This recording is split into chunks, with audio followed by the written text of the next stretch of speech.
Well, howdy, people. Hello, everyone. Welcome to another Saturday Cypher show. We got a lot to talk about tonight. Shit, a lot to talk about tonight. Hello, Sybil Marie. Good to see you. Your pal Al, always a pleasure. Simon Mitchner, homicidal maniac. Gosh of Heckfire. Wow, a Team Skeptic stream. It's been a minute. I'm stoked. I'm happy too, man. I've been a bit dealing with some shit. Haven't been able to put my focus 100% into YouTube, but all that's behind me now. And we're moving forward. I got some great news. First off, I've got a video for you guys that I'm getting ready to record probably tonight. I'll probably get it recorded tonight, but it's going to sit in the YouTube studio until it gets monetized. There's no reason it should be not monetized. But it's going to sit in the YouTube thing until it does, because YouTube will screw you if you don't do things the way they want you to do it. They want it to be green so that way they can make their money promoting it, and I want it to be promoted, so I'm just going to wait. There's nothing that should be non-monetized in this new video coming out, but who knows? YouTube's crazy, especially when it comes to my channel. Johnny, who's with me tonight, just put out a great documentary. Have you released it? Actually released it? Or just Discord? No, it's just Discord right now. I can't release it publicly because I've got it in the festival. I plan on putting it in the festival circuit.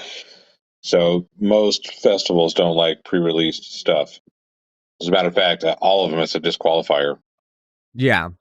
Well, don't release it then. But yes, it was amazing. I thought it was good. I thought it nailed on some points, especially the points like what I'm bringing up tonight about, having a video that I'm getting ready to record. And I know it's probably going to sit in the studio for 2 days while YouTube manually reviews it and says, oh, yeah, by the way, your video actually is advertiser friendly. And we'll go ahead and promote it for you. So I uploaded a video on the 8th, and it's still in review process. They've had 13 people look at it. My last video took 3.5 days to get a review on it, and I was just like, Jesus Christ! You haven't released the new video, right? It's still sitting in the studio. It's still sitting in the studio. Well, we have Christmas coming up. Hey, yo, what up, Josiah Hansen and Charlie Welch? Good to see you.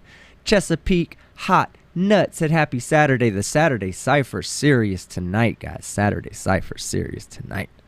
All right, let's see who else is out there. Darby running off. Good to see you. Thank you for coming in. And I saw somebody else. JL says he's there. Captain. JL says he's hanging out. He's in here? JL, can you hear me? Yes, I can, good sir. Oh, there he is right there. We have the one, the only, J to the double L. Whoa, and what up, man? JL Truth, what's going on? It's been a minute since that's been around. Doing good. Just got done with a live stream over on my channel. Had some great conversations. Had some good people from that I affiliate with over in Discord on, and good stuff, man. Discussed some big plans for the future of my channel. So nice. Well, I'm glad you're here tonight because we're going to be talking about a fundamentalist tonight. Are you familiar with the Jim Bakker show, first off? I am familiar. Okay, good. Now, these are not your typical Christians, okay? These are the Christians that are also UFO hunters. Like, they believe in UFOs and Christianity being compatible with one another. Aliens are probably just some other form of life that God has created in this universe, and we're just coming together and whatever. I've heard them claim that they're angels or demons or what. Yeah, exactly. Yep. So we're gonna watch their video tonight, and let's see, the Jim Bakker show. He has Josh Peck and Derek and Sharon Gilbert. Are you familiar with Derek and Sharon Gilbert, first off? I am not familiar with that. I haven't looked into them, no. You're in for a treat. Brown01 says, Team Skeptic, where are you? All I see is Skeletor on screen. Oh, wait. Yeah, well, Skeletor's muscular, guys. I don't know why y'all keep... People forget. Skeletor is jacked. He's ripped. He's not just muscular. He's ripped. Just because he has a skull head. Skeletor can go toe-to-toe with He-Man. That's why he's the nemesis of He-Man. So... People sleep on him because his voice. Yo, what up, Commander Darklight? Good to see you, my friend. Good to see you. Good to see you. Jim Baker is a con man. Oh, well, we'll figure that out tonight, Darby. I think he is too, because they consistently promote their purchasable items throughout the show. They're like, buy the book, buy the book, buy the book. The concept is no different than Alex Jones. If you watch Alex Jones stuff, in between all the gay frogs and they're coming to take your children, it's always I have this new supplement made from like the ground bones of some foreign animal that you need to drink in order to be healthy. So like every 5 minutes, it's like, I've got this new thing, come check out our store, and it's the lowest prices possible. And it's like freaking $50 for a t-shirt. So it's the same crap. It's just a marketing scheme. I love it when he brings on his like bull ball serum, talking about how all the antioxidants and it'll help fight off the gay frogs, and then he drinks it on he'll drink it on his show, and you can tell it's utterly fucking disgusting because of the faces that he makes. And he has to go, so delicious. That tastes like piss. That's fucking straight piss. It was like this chocolate shake he had once that was the primary ingredient was collagen. And collagen from like chicken bones or something of that deal, and he's like, and it's so good. He pours it; it's all thick and frothy, and he's like, and you can see it as it hits the back of his tongue. He's just, he's gonna choke it back. It's literally everything he could do to not throw up live on freaking stream. Chew it back, man! Chew it back! Chew it back! Roland Little says, hey, shipmate, I hope you're doing great. I am, man. I am. Like I said, I just got through dealing with some shit, but I'm beyond that now, and we're good. Archangel 3 says, Navy fucking won. I said by 6, by 4 was good enough. Good shit. Good shit, Navy. Not if you're a bookie. If you're a bookie, it's by 6. Yeah. Hey, team, what were those names I wasn't familiar with? What were they again? Oh, hold on. I was getting this prepared. It's Derek and Sharon Gilbert. Yeah, okay. So the name didn't click, but the faces do. I looked them up. So yes, this is the lady who I heard her story when he came into my room and shut up. That's what we're watching tonight. Shut up. We're watching, but no, look. Okay, everybody. Strap in. Make your fucking popcorn for tonight, because this video, and we have JL Warren, Captain. Strap in, or strap on. Yeah, there you go. Because strap on. Ow, strap off.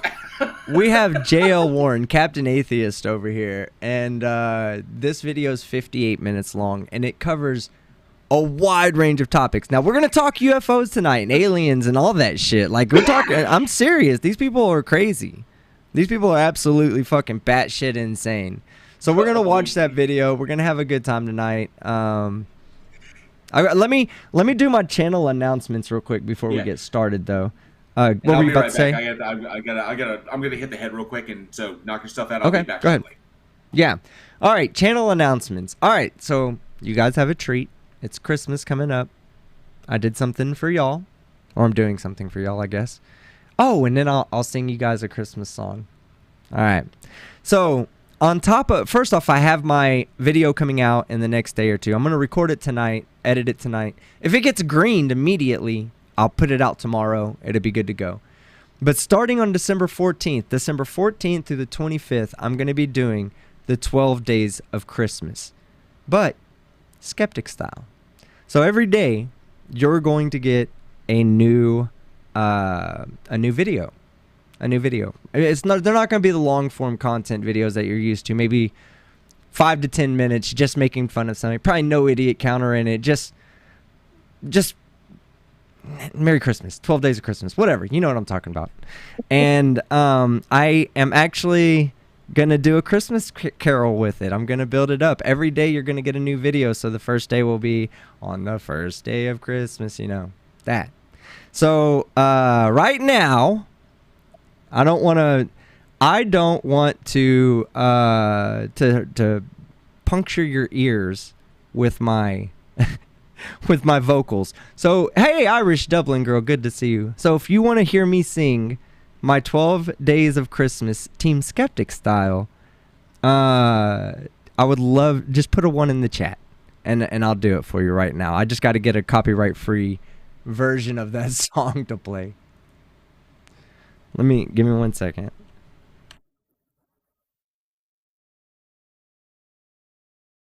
Max, put 0.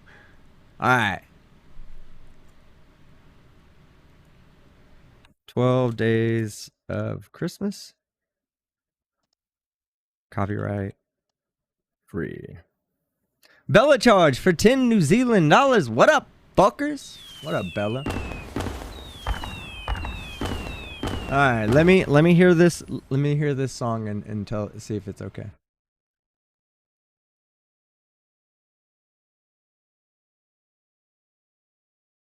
Oh, it is. It's perfect. Oh no, I gotta find the 12th one. Give me a second, guys. I'm just making sure, okay? I know y'all can't hear this. Hold on.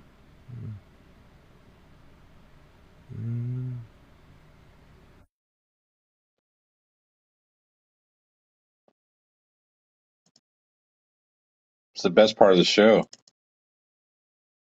It's the dead air show. Yeah, but okay. This one's weird because it doesn't go over like 8 days of Christmas. This one only goes to, and this is from the YouTube audio library. I don't want to play. I got to find one that's copyright free. That's tough to do because even ones that are copyright free, if somebody uses it and samples it, they could still claim you. I don't care, actually, right? I mean, if you're going to unlist this thing or whatever, I wouldn't worry about it too much, but... Hold on. Yeah. I'm finding 12. Give me a second. I promise it'll be worth it. All right, here it is right here. All right. Okay, hold on. Let me port the audio in. 1 second. See, Team Skeptic knows his fucking shit, guys. Okay, now let me get my lyrics up. It's actually, I wrote this last night while I was dead ass tired and fucking all down and shit. I was like, I'm gonna write this because my 12 days of Christmas is gonna be fucking to make you guys happy. So let me do it for you right here, right fucking now. All right, everybody be quiet. If I fuck up, oh my god, I haven't practiced this. I only wrote it. I've only wrote it. I've not practiced it maybe once or twice, but not much. Here we go. Make sure you can hear the audio, okay? Tell me, Johnny, if you hear it. All right. Yeah. Okay, here it goes, Ray. The 12th day of Christmas, Team Skeptic sent to me 12 videos to watch for the long one on Christmas Day. We're done. Let's go, baby! All right, hold on. I got to redo that. Yeah, we can't count that one because that one's going to be the one that's not on the thing. But yeah, that's going to be that one. All right, I'll just do it regular now. All right, here goes. All right, here we go. It goes. On the 12th day of Christmas, Team Skeptic gave to me 12. You know what I'm going to do. 11 lead liquors, 10 Tesla lessons, 9 Neanderthals, 8 entitled Karen, 7 sovereign sits, 6 sparks the sparking, 5 frauditors, 4 dumb flirts, 3 police rides, 2 stupid Moors, and an idiot under the tree. Merry Christmas. That was pitch perfect. That was pitch perfect, baby. Oh no, I just clicked 6.5 hours of Christmas songs. No. Let's not do 6.5 hours of Christmas songs. Oh.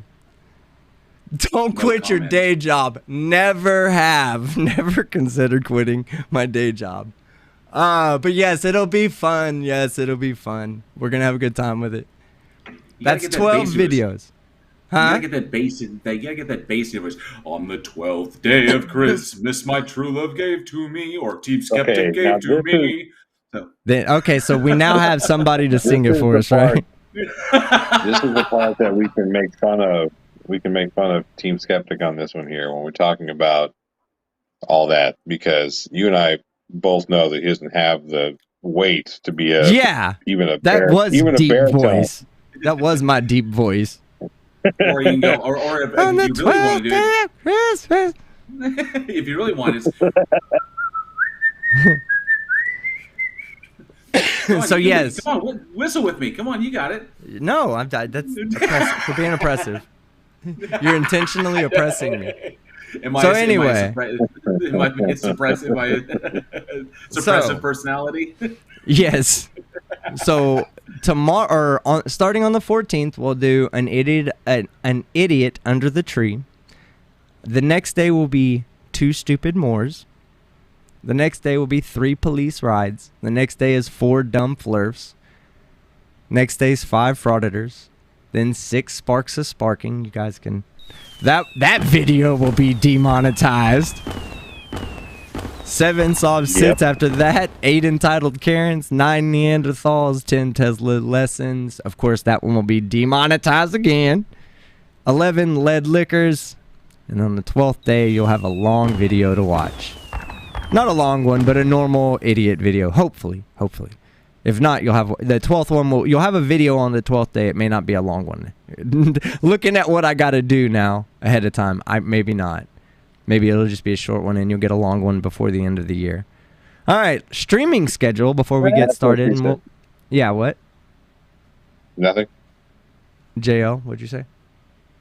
I didn't say anything. That was Johnny. Oh, all right. Streaming schedule. We have. Let me pull up the calendar because it's going to be a little different for the rest of this month.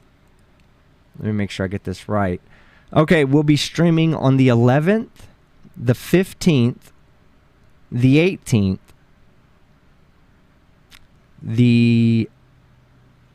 we're going to move the Wednesday stream to Tuesday on the 21st, and then Friday on the 24th. That'll be a Christmas Eve stream. We'll do it. Remember last year? It was in your documentary, Johnny.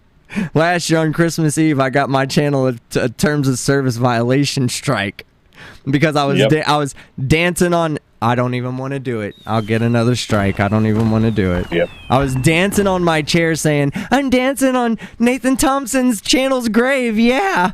And I was dancing like that, and I was shaking my ass on screen as I was like standing on my chair. Like it's impossible for me to not have my butt moving up and down as I'm standing on my chair.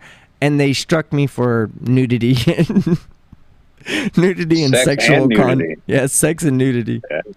I was like, you are fucking kidding me. I wanted, of course, but hey, let's do it again. Let's get another terms of service violation this month. Schrodinger! Hey, man, if you're free, come on in.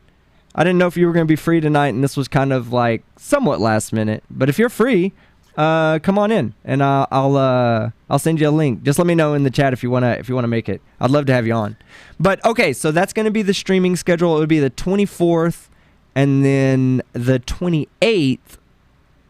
And then we may stream on New Year's Eve, but that'll be a Friday. So it's going to be today, Wednesday, Saturday, Tuesday, Friday. And the Tuesday, the 28th, will be my birthday stream. I'll be 21. Yes. Yeah. But that'll be Tuesday. That whole strike situation that you got last time, I mean, this is why my channel is so against. I always preface it, irrational behavior irrational beliefs lead to irrational behavior. And the irrational belief that anything you could possibly do would be sexy leads to the irrational behavior of striking your channel for doing something sexy. So this is why I stand against this. Yes, right? Balls deep, team. I'll do that. I'll go balls deep. Let's do it.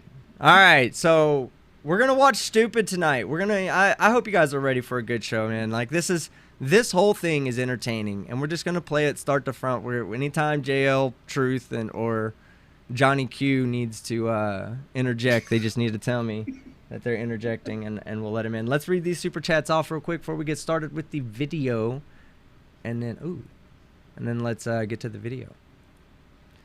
Okay, good. Still Christmas. Look at this guy. This guy, when we talk about what is Christmas about, right? It's because of Stuart Christmas in the chat. So goddamn important in this world. They named a fucking national holiday over him. Stuart Christmas. Happy your day. Sup all for $28.98 Sega Genesis dollars. We'll be dipping in and out as usual. Keep it clean, folks. Can't promise you that, Stewie. Can't promise you that. Bella charge for 20 New Zealand dollars. Not sure how many singing lessons this will get you, but one would be a start. Fuck off, Bella. Simon Mitchell for €2 euros. Team Skeptic, that was Pitchfork Perfect. Thank you. Thank you very much. I appreciate it. Roland Little for $5. Always glad to support a fellow veteran. Us vets, we stick together. Schrodinger's cat for $2. Another veteran. Woohoo. What did I get for Christmas? I don't answer questions. Yeah. Oh, man. Okay, I'm covering Long Island audits in my next video, Schrodinger. It's going to be a longer video. It's going to be about a 30 to 45 minute. That's another thing. For the next video, I did a lot of research into the next video to make sure that what I was saying was right and to know when to call out the people who are doing wrong, know when to call them out for doing wrong and why they're wrong. So it's going to be a good video. It's going to be a well thought out video, well put together video, and well researched video. And I intend on oh, god damn, I forgot it. We're getting close to 50K, fellas. So somewhere in all those streams I just mentioned will probably be my 50,000 subscriber stream as well. And on my birthday, I'll be wearing this shock collar. I might even shock the sack. If I shock the sack, that's going to have to be done offline. Y'all going to have to meet me in Discord or something, and I'll just wrap it around there and do it real quick. I can't do it on YouTube. I have too many haters. Somebody will say he's promoting dangerous content. So Discord it is, fellas. Discord it is. We're going to shock the sack over there. All right. Yeah, 50,000. Oh, that's a good idea. 50,000 volts for 50,000 subs. God damn it, no.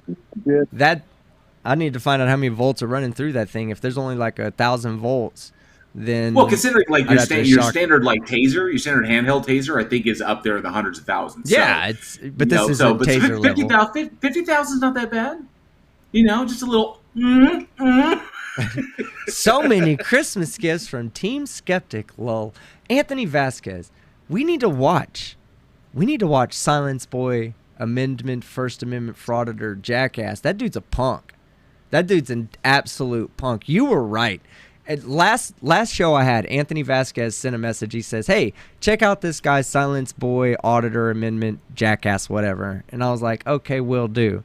And I was like, he said something about, I can't remember your exact words, Anthony. You were like, there's a lot of content there. You said something and you go, but he's going to piss you off. You are fucking right. Piece of shit. You are fucking right. Yeah. I'm almost willing to watch that with you guys. No, we could do that another night. We can do it. I got JL Truth in here, so we need to. Hey, trans girl, member for 4 months. Hey, everybody. All right, Anaceto Maldonado. Hello, everybody. Good to see you. Good to see you. Let's get this fucking show going. Irish Dublin girl, go give your man a big ass fucking hug. He deserves it. All right, let's do this video. You ready, JL? I'm ready. Bring it. Hold on. Calm down. Calm down. Let me get it on the right screen. As Ernie Tetrault said there in the chat, it ain't the volts, it's the amps. It is the amps. Volts ain't nothing. So, yeah, I think I like this. 50,000 volts for 50,000 subs. I like this. I'll find out what the rating is. I'll find out what the rating is on the whatever, the Pavlok. And if it's above 1,000, I will shock myself with 50 cuts. Because, oh yeah, don't forget, my 50K stream, here, let me get you on camera since you're up there. My 50K stream is going to be a special one too. That's the one where we're going to be doing, I don't know why I have my hand up, but it's staying up. That's the one where we're going to be doing a stream for quite a while. And during that stream, yeah, there's going to be a lot. There's going to be like a 30-something hour stream as of today, plus add 10 minutes for every new member I get during the stream. So every 6 members is another hour of consistent live streaming. And right now I'm at about 33 hours of members. So it is what it is. I said I would do it, and I'm going to do it. But all right, I got this loaded up. Let me get the screen up for the people to see.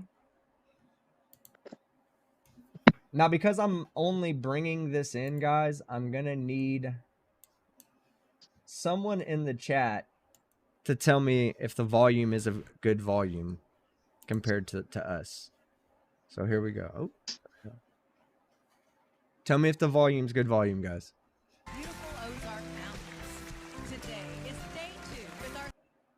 How is that on your end, JL? And Is it a little quiet? Sounds good to me. Johnny? Sounded good to me, but I'm not here. deaf. Hold on. Okay, that's perfect. Whoa. I can actually see the levels. That's good. Our co-hosts today are Maricela Woodall, Mondo de la Vega, and I'm Tammy Sue Baker. And now, direct from Grace Street at Morningside, USA. I just want to say that looks like the most intellectual crowd panel I've ever seen. Ahead of time. Here's your host. Not a shade of brown in sight. Baker. Why does it sound like a fucking game show? I don't know. Thank you, Tammy Sue Baker. Welcome, everyone, to Grace Street. We have with us back again Derek and somebody. How nice is that? Derek and Sharon. How nice is that? You're the guest, and then the host is like, we're two really important fucking people. Give me a second. Give me a second. I'll get their name. I forgot. Gilbert with us today. Oh God, we're not going to make it through this one. Well, once again, I take no offense. Gilbert, and Josh Peck. yes. Heck. What's your official title at your ministry? Oh, there's so many.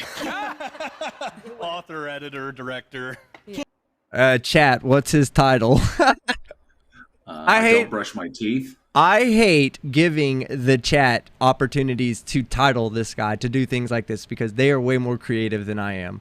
Chat, what's his title at his ministry? Go. King. That's probably enough. That's amazing. Yeah. Legend. And Oh, thank you. what did you have to do with The Great Delusion? Well, the movie. Well, me, Tom Horn, and Joe Horn wrote the film, and then I directed it, edited it, and yeah, that was pretty much. It's powerful. Thank you. Why do we need this film now? Why? Because this is pretty powerful and it's different than what we usually see as Christian documentaries. Right. Well, What was the subtitle of the book, or the title of the book? Hold on.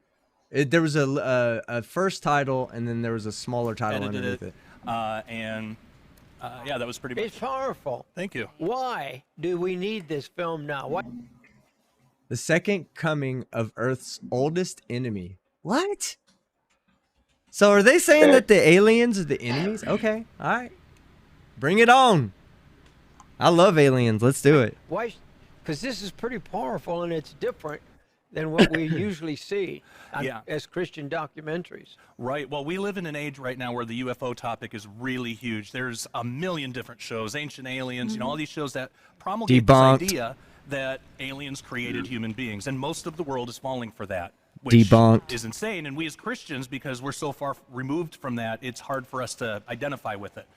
So a lot of us don't know that it's become as big of a problem as it is. Well, now we have the beginning of official disclosure, which started at the end of 2017, and so that's been going on for a few years, and it's just progressing. So we as the church, we've kind See, I want to say something. There's like, I agree, like it's a great, fantastical idea, right? To say that some being came down here and just made us to be us, and we're separate from all the other animals, and all the other animals were made after us. But that shits in the face of science, because with science we have like things that we know to be true. Like we can trace back genetic lineages and trace ERVs backwards and trace out consistent timelines that are not just consistent on one depiction of a family tree that, you know, may be created from the fossil record, but then gets validated by something completely different. So completely fucking different, completely independent of the original, hypothesis of the genetic family tree that evolves. And so when they say stuff like aliens were created or man was created by aliens, they have to go and then explain why we have things like ERVs and LTR site discontinuities, things like of these natures. Why do we have these things if we were then just created either prior to animals or just created as our own separate being, not related to any animals, not genetically related to any animals? Sorry, I'm getting sciencey. And given all the genome sequencing that is taking place, I don't think people out there who make these arguments are aware of how many genomes have been sequenced of the animals, of the species that live on this planet. And with all the genome sequencing and the use of computational phylogenetics, we're able to create high-resolution phylogenetic trees, which explain these things with mathematical certainty. So. Right. They're just not. Or the other option is magical sky wizard in space. Magical sky wizard in space did it, guys. The magical sky wizard, performed a Gollum spell from Jewish mysticism and created. Why you gotta bring up Gollum, man? That's fucking family to me. Everybody's like, look at Gollum on the screen, jackass. Not Gollum, not Gollum. Golem. Oh. Well, Gollum is different, but. Oh, okay. I'm dumb. Here we go. Kind of fallen behind in this area, and we need to catch up. So we put 10 years worth of work into this DVD. You don't have to do any of the work. All you got to do is sit and watch it. That's right. We've done it for you and made it really easy. So Well, that's why now almost is the 2 time. hours long. Right. It's so good. And only How long have you been $25. in the documentary film business? Just a couple of years. I've been in full-time ministry for 7 years now, working with Skywatch, and the documentary film thing is. I love how they pose that too. Look, it's like just a $25 donation. It's not. You're not buying the DVD. Yeah. You're donating the money, and we'll give you the it's DVD. Tax fraud. Yeah, it's tax fraud. That's what it is. That's what it is. Exactly. Yeah. This is why we stand up against stuff like this, guys, so that you know why the people on the panel here see issues with things like this. They do this way to. Things like this are part of the big decisions I'm making on my channel, like the direction of where I'm going is bringing things like this to light. Like churches, like Joel Osteen's church has a gift shop that takes in money, but all of those things that they have that they sell in their gift shop they're all declared to be charitable donations. So they don't sell anything. They're technically not selling it. So right, but, realistically, you could walk into that gift shop and you could grab anything and everything that you wanted and walk out. Now, if they try to get you for shoplifting, that's going to cause a whole mess of issues for them. Right. But they can stand at the door with a bunch of pamphlets and say, "Have you heard about the Lord and Savior?" and just not let you out. Austin was hit because he was charging admission to get into his super church. So, and that's also a blatant violation. So it's crap like this. It's like little sneaky stuff like this that they get around the tax code so that they can say, so they don't have to pay income tax on the money they're taking in for the DVD sales. But you ain't getting that DVD without a $25 donation, guys. Just so you know. Not only, but see, the thing is that the more nefarious thing, the even more nefarious, they're not paying sales tax on that. So all that $25 all of it goes to that church, that mega church, or whoever these idiots are. It's 100% they're feeding off of mentally weak people. Because even the Christians out there that I know, hold on, the Christians that I know because I grew up with them, they would see this for the scam it is. They wouldn't just donate the money. These people are catering to a very particular type of person, and that person is the desperate and the hopeless, the ones who need their money the most. And like someone says, cracking me up, says for $5, that DVD should be in the $2 bargain bin at a car wash. No, that DVD should be given away when you do something good in society, like take the trash out. You say, take trash out. Oh, here you go. Here's a DVD for you. It should be given away free. Coasters. No, those DVD printings need to find their way to a landfill next to the ET landfill out in the middle of the desert. Those DVDs need to be played at Guantanamo Bay on repeat, nonstop. All right, here we go. Yeah. You know, it was one of those God things, but it's been a couple of years. So you- What he's not telling you, though, is that he's an award-winning filmmaker. Oh, thank you. I'll let you tell them for me. Any good parent would. Makes me look I'm just so modest. No, his previous documentary, Silent Cry, won. It was 3 Telly Awards. Three yeah. Telly Yes. Awards, Wow. which That's is, a big deal. Yeah.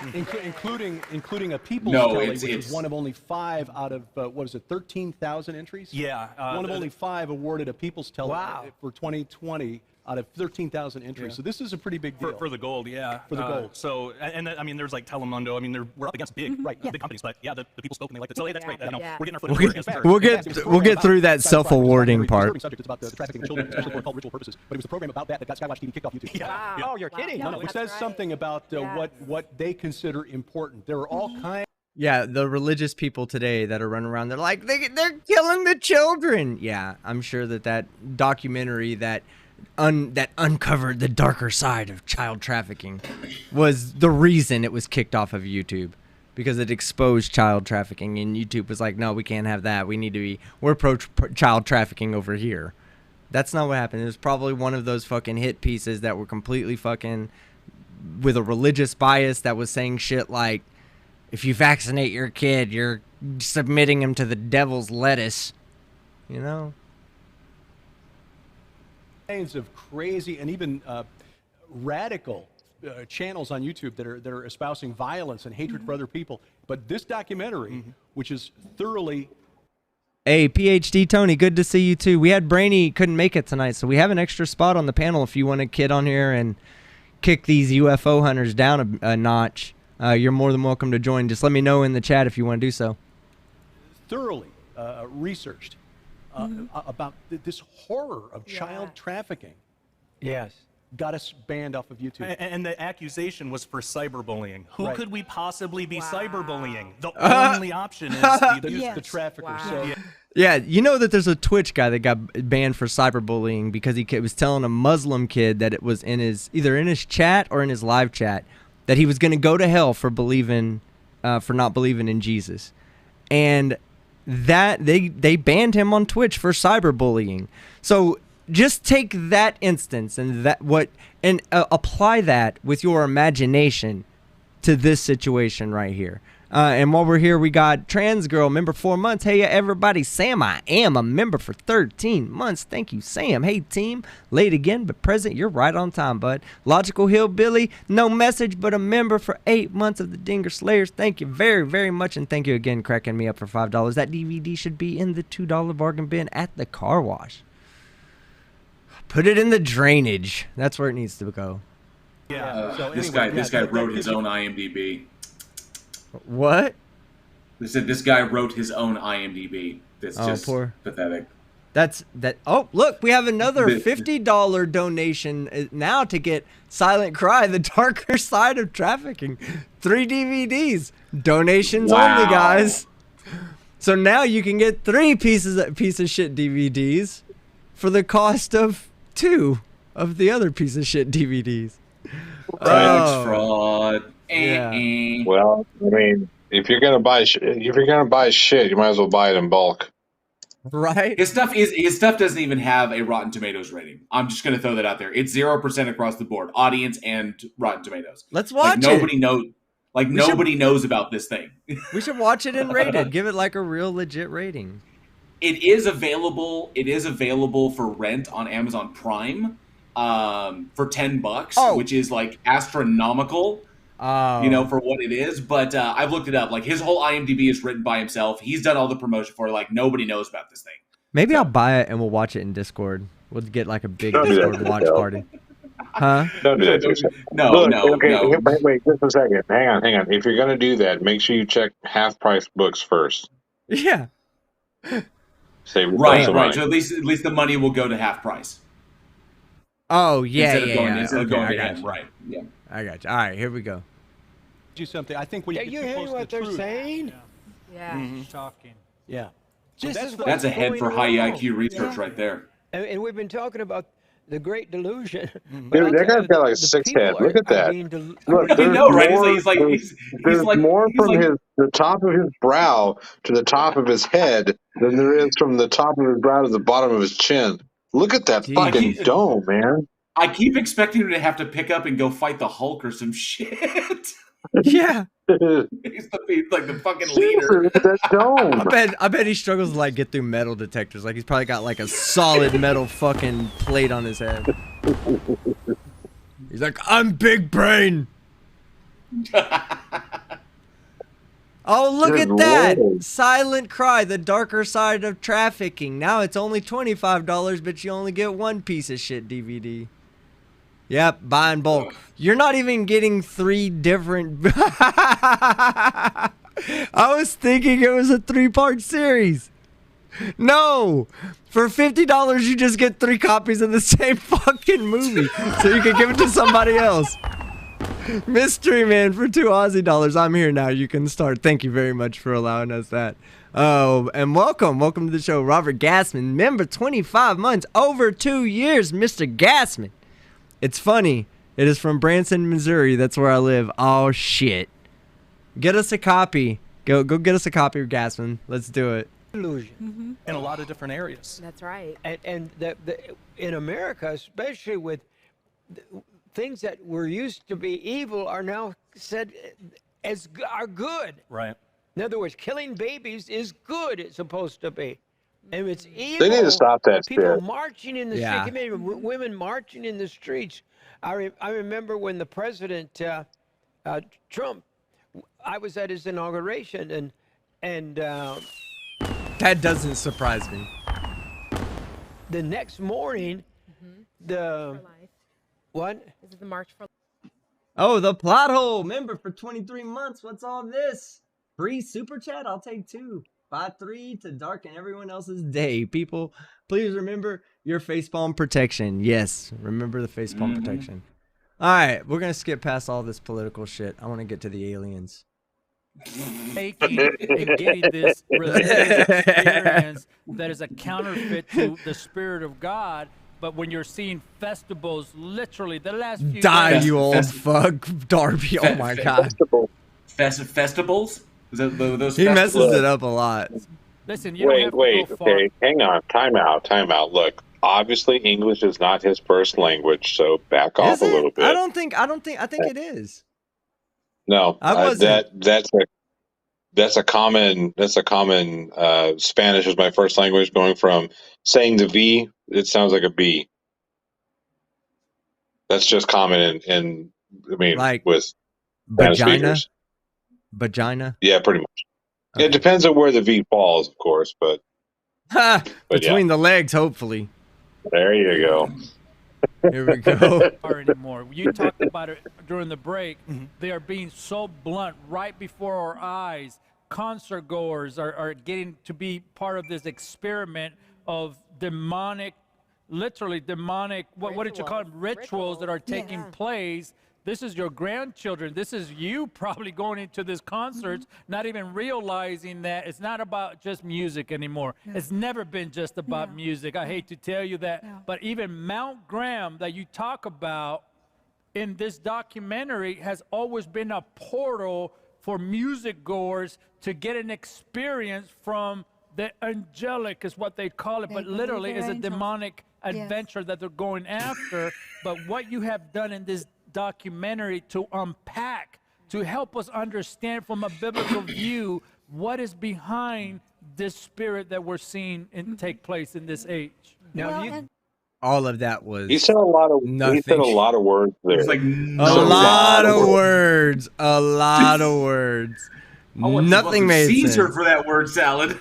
Yeah, Charlie Girl 87 says neckbeard is his first language. Good to see you, Charlie Girl. Absolutely. All right, what the fuck? Okay, I was sorry. I was reading something. I'm not sure what's going on over I there. want to Okay, hear him what give. spirit? Yeah. I want to hear him give directions in a major metropolitan city.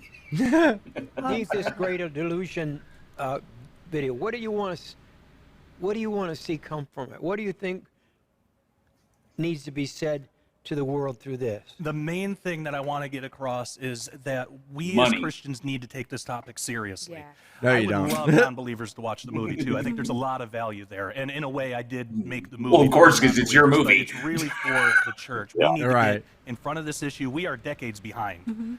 We got a lot of catching up to do. So again, like what we did, we took 10 years of. We need a lot of research and put it reviews in on an easy Rotten to Tomatoes, understand guys. Format. So really, all you got to do is watch. A Just movie. hammer That's this how thing. simple It's we made it for you, 0%. and then you can be on the right side of this, helping the church. That is so true, and there's a connection between your previous film and Right. this one, because the idea of stealing children for sexual gratification, Right.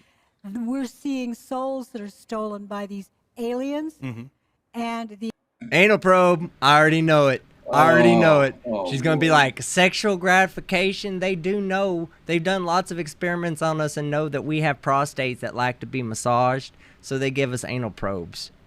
experiencers, they believe they're taken on board a spaceship or they're visited in their home, and they are oftentimes abused sexually Yeah. by these creatures. Yeah, absolutely. We see that time and time How again. would that She has work? How would that work? Like, what's an alien like? What? And how's an alien gonna do something sexually to us? They don't even understand Well, the you should- concept of you- human sex. You've seen. Wait a second. You've seen E.T. That red thing on the tip of his finger that made him light up, made his belly light up. There you go. And these are the things that Yeah. most of the mainstream They were UFO taken believers. off from the network because YouTube. of YouTube for a film that was trying to rescue people from being sexually abused. Oh Yeah, my people can God! watch the Look at film. all There's this nothing- we victim don't cyberbully playing. Oh anybody. my We God! don't We're so insult anybody. victim. I mean, people can watch the film for Yeah. themselves. Yeah. It's called Silent. What's that? We're the victims. Oh my God! Feel sorry I for know. us. We're victims. I know. We were bullying We're part people. of a multi-million. Yeah, we're part of a multi-million-dollar fraudulent organization. Feel sorry for us. Yeah, feel sorry for us and send us $50. We'll send you three. Spend us $50 for some shitty fucking. We'll send you We'll send you 3 DVDs, and then all you have to do is go fucking to the pawn shop and buy a DVD player, since nobody has DVD players anymore. Well, these two fuckers probably do, but I don't. I don't I try do. the darker side of You, traffic. you don't have a PlayStation? Huh? You don't have a PlayStation anymore? Oh fuck! I forgot about that. I guess I do have a DVD player. I'm buying 3 of them, Yeah. guys. Why doesn't anybody wake up? We I ought to buy 3 and give them away as gifts to to people in the chat. Just anybody wants to have a laugh. This is on and on and on. We're hearing this from all over. Why in the world does the church not wake up to realize they're taking people off from social media that are crying out to stop crimes, hideous crimes on children? Well, I think The there's a aliens. global- The aliens are doing I'm it, going to guys. sound conspiratorial when I say this, but I think there is a Well, at least he faction acknowledged the within conspiratorial elite thinking. members Yeah. of society who participate in this and protect one another. Oh, it's the elite But I members think of society. there's a long Okay, pattern of this. gotcha. We've done a number of programs on our personal podcast going back to 2005, looking at incidents like that. And I think when you get too close to that truth, I wonder how long he's gonna fucking wait until he plugs his podcast. Like, check us out on the Crazy People's Yeah. R Us.com. they will deplatform you. They'll let all kinds of crazy conspiracy theories on YouTube, but when you start getting too There it close to is, the right truth, there. What did I say? Yep. Literally, I called it out right before it happened. Look at that. Oh, let me move back a little bit. I was saying it. incidents like that, and I think when you get too close to that truth, they will deplatform you. They'll let all Right kinds there. of crazy Right there at the bottom. Co-host of the Bible's Greatest author of several indoctrination pamphlets that the church has given out to multiple third world countries instead of water. conspiracy theories on YouTube. But Here, don't eat food. Just consume this material. I actually ran into one. I ran into one who told me flat out that Christ, like he took it from the Bible. I was like, Christ basically said, you need to appeal to confirmation bias. You have to believe first, and then you'll be able to find all the evidence. And it's like, I take that directly from Christ. It's like, so you're telling me that your leader, the leader of your religion, told you confirmation bias is the best way. And he was like, and just he's believe refusing. us. It's like, what do you? Yeah. So that's the kind of thinking that you're running into. That in the video I'm covering, the guy does the same thing. He tries to get the I don't want to ruin too much of the video, but the police try to, compensate him for his broken phone. And so what the police tell him is they're like, look, if you want to be compensated for your broken phone, because he requested it. He said, if you want to be compensated for your broken phone, we need to get a receipt for the new phone that you just bought. And he's like, why should I have to give him a receipt?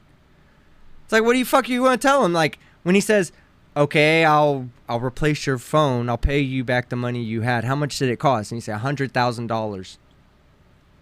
Right. He goes, wait, hold on. You got a receipt? Why are you asking me for a receipt, jackass? It cost me $100,000. Just give it to. Just believe me. That's exactly what's going on here. They're saying that's what you're talking about. It's just like they just want you. The first thing you must do is believe, and like unconditionally believe. Yeah. Then you can question, but the thing is, if you're unconditionally believing, then you'll find the answers to your questions within your belief. Right. You will fit the evidence. You'll fit the evidence you find to the pre-held belief. So if your foundation is this, and you look at things, you'll be like, well, if my foundation is this, then the evidence must be this. And so it's like I said, it's classic confirmation bias. Then they wanted to throw at atheists that our methodology is wrong. And it's like, how do you eliminate your confirmation bias? Because my methodology does that, and that's what the process of peer review is, to ensure that my conclusions are the same. That we can go through this, and that's how we do it. So, Yeah. Well, but the problem is that peer review for them is sending it to another believer. Yeah. No. Right. They don't understand what the term peer means. They think, oh, my friend. Well, peer. Everyone in the industry that I'm in. Oh, okay. So you want me to send off my work to other Christians? No problem. We'll do so. In fact, it's been so peer reviewed that 100% of them came back and said, I was right. That's kind of hard to argue with, guys. Start getting it really is the truth. Yeah. When you're dealing with something, start exposing. Yeah. Then you suddenly you're out. The Bible says it rains in the just and then the what? Unjust. That's right. So when you're looking at this type of topic, you're opening up, really exposing what's happening within the church as well, because this is not only affecting the political and most powerful people and influencers in the world. This is our community partaking in this industry that has shocked America. Ministries today probably carry one of the largest human trafficking ministries in every church today for a reason. We know what? Orphan's Hand. What did he just say? Cameron. Like they're literally like, I want to play that again. He didn't say anything. He literally did not. He's just saying words. No. All he did was Matthew 5:45, and then just a bunch of like word salad, like non-substantive shit. Yeah. So no. So I'm saying it's just saying words. Yeah. Listen. Okay. Everybody, listen to the sentence that he says. But right before I stopped it, okay, that last sentence. Listen to the sentence in its entirety, and it has no structure whatsoever. It's just words. Watch. It's like a Neil Breen movie. Yeah. America. Ministries today. This is. Oh, there it was right there. Ministries today. It starts with that. Our community partaking in this industry that has shocked America. Ministries today probably carry one of the largest human trafficking ministries in every church today for a reason.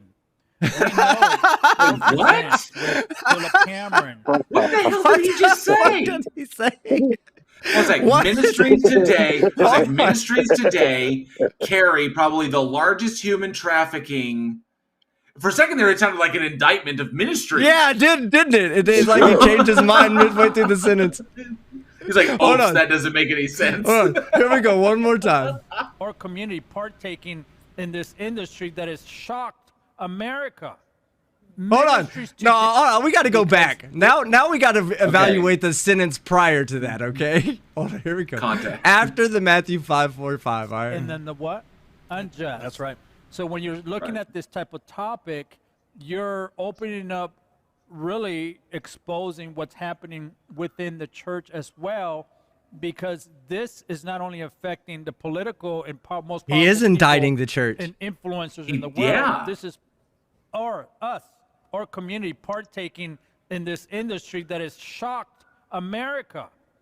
Ministries today probably carry one of the largest human trafficking ministries in every church today for a reason. That makes know. just every time I hear it, it makes less sense. He says that ministries was- today carry that the was largest yeah, human that- trafficking ministries today in the U.S. Well, that was a flat-out indictment. He's straight up saying that ministries today in America are like all corrupt and probably engage in the highest level of trafficking of all human trafficking. Is essentially what he was saying. But I'm wondering what point he was making on this. Is he essentially saying that all those ministries are bad and this one is good, or I'm not sure where he's going with this. All I know is Derek and Sharon Gilbert are like, can we stop talking about this and start talking about aliens? I'll be right back. All right, here we go. Orphan's Hands with Philip Cameron has a ministry dedicated to saving. We're gonna skip it forward warning a about little bit. the ET gospel for There it is, literally right there. of the men that I respect most in this who help Did he just say salvation. This the is an ET alternate gospel? gospel.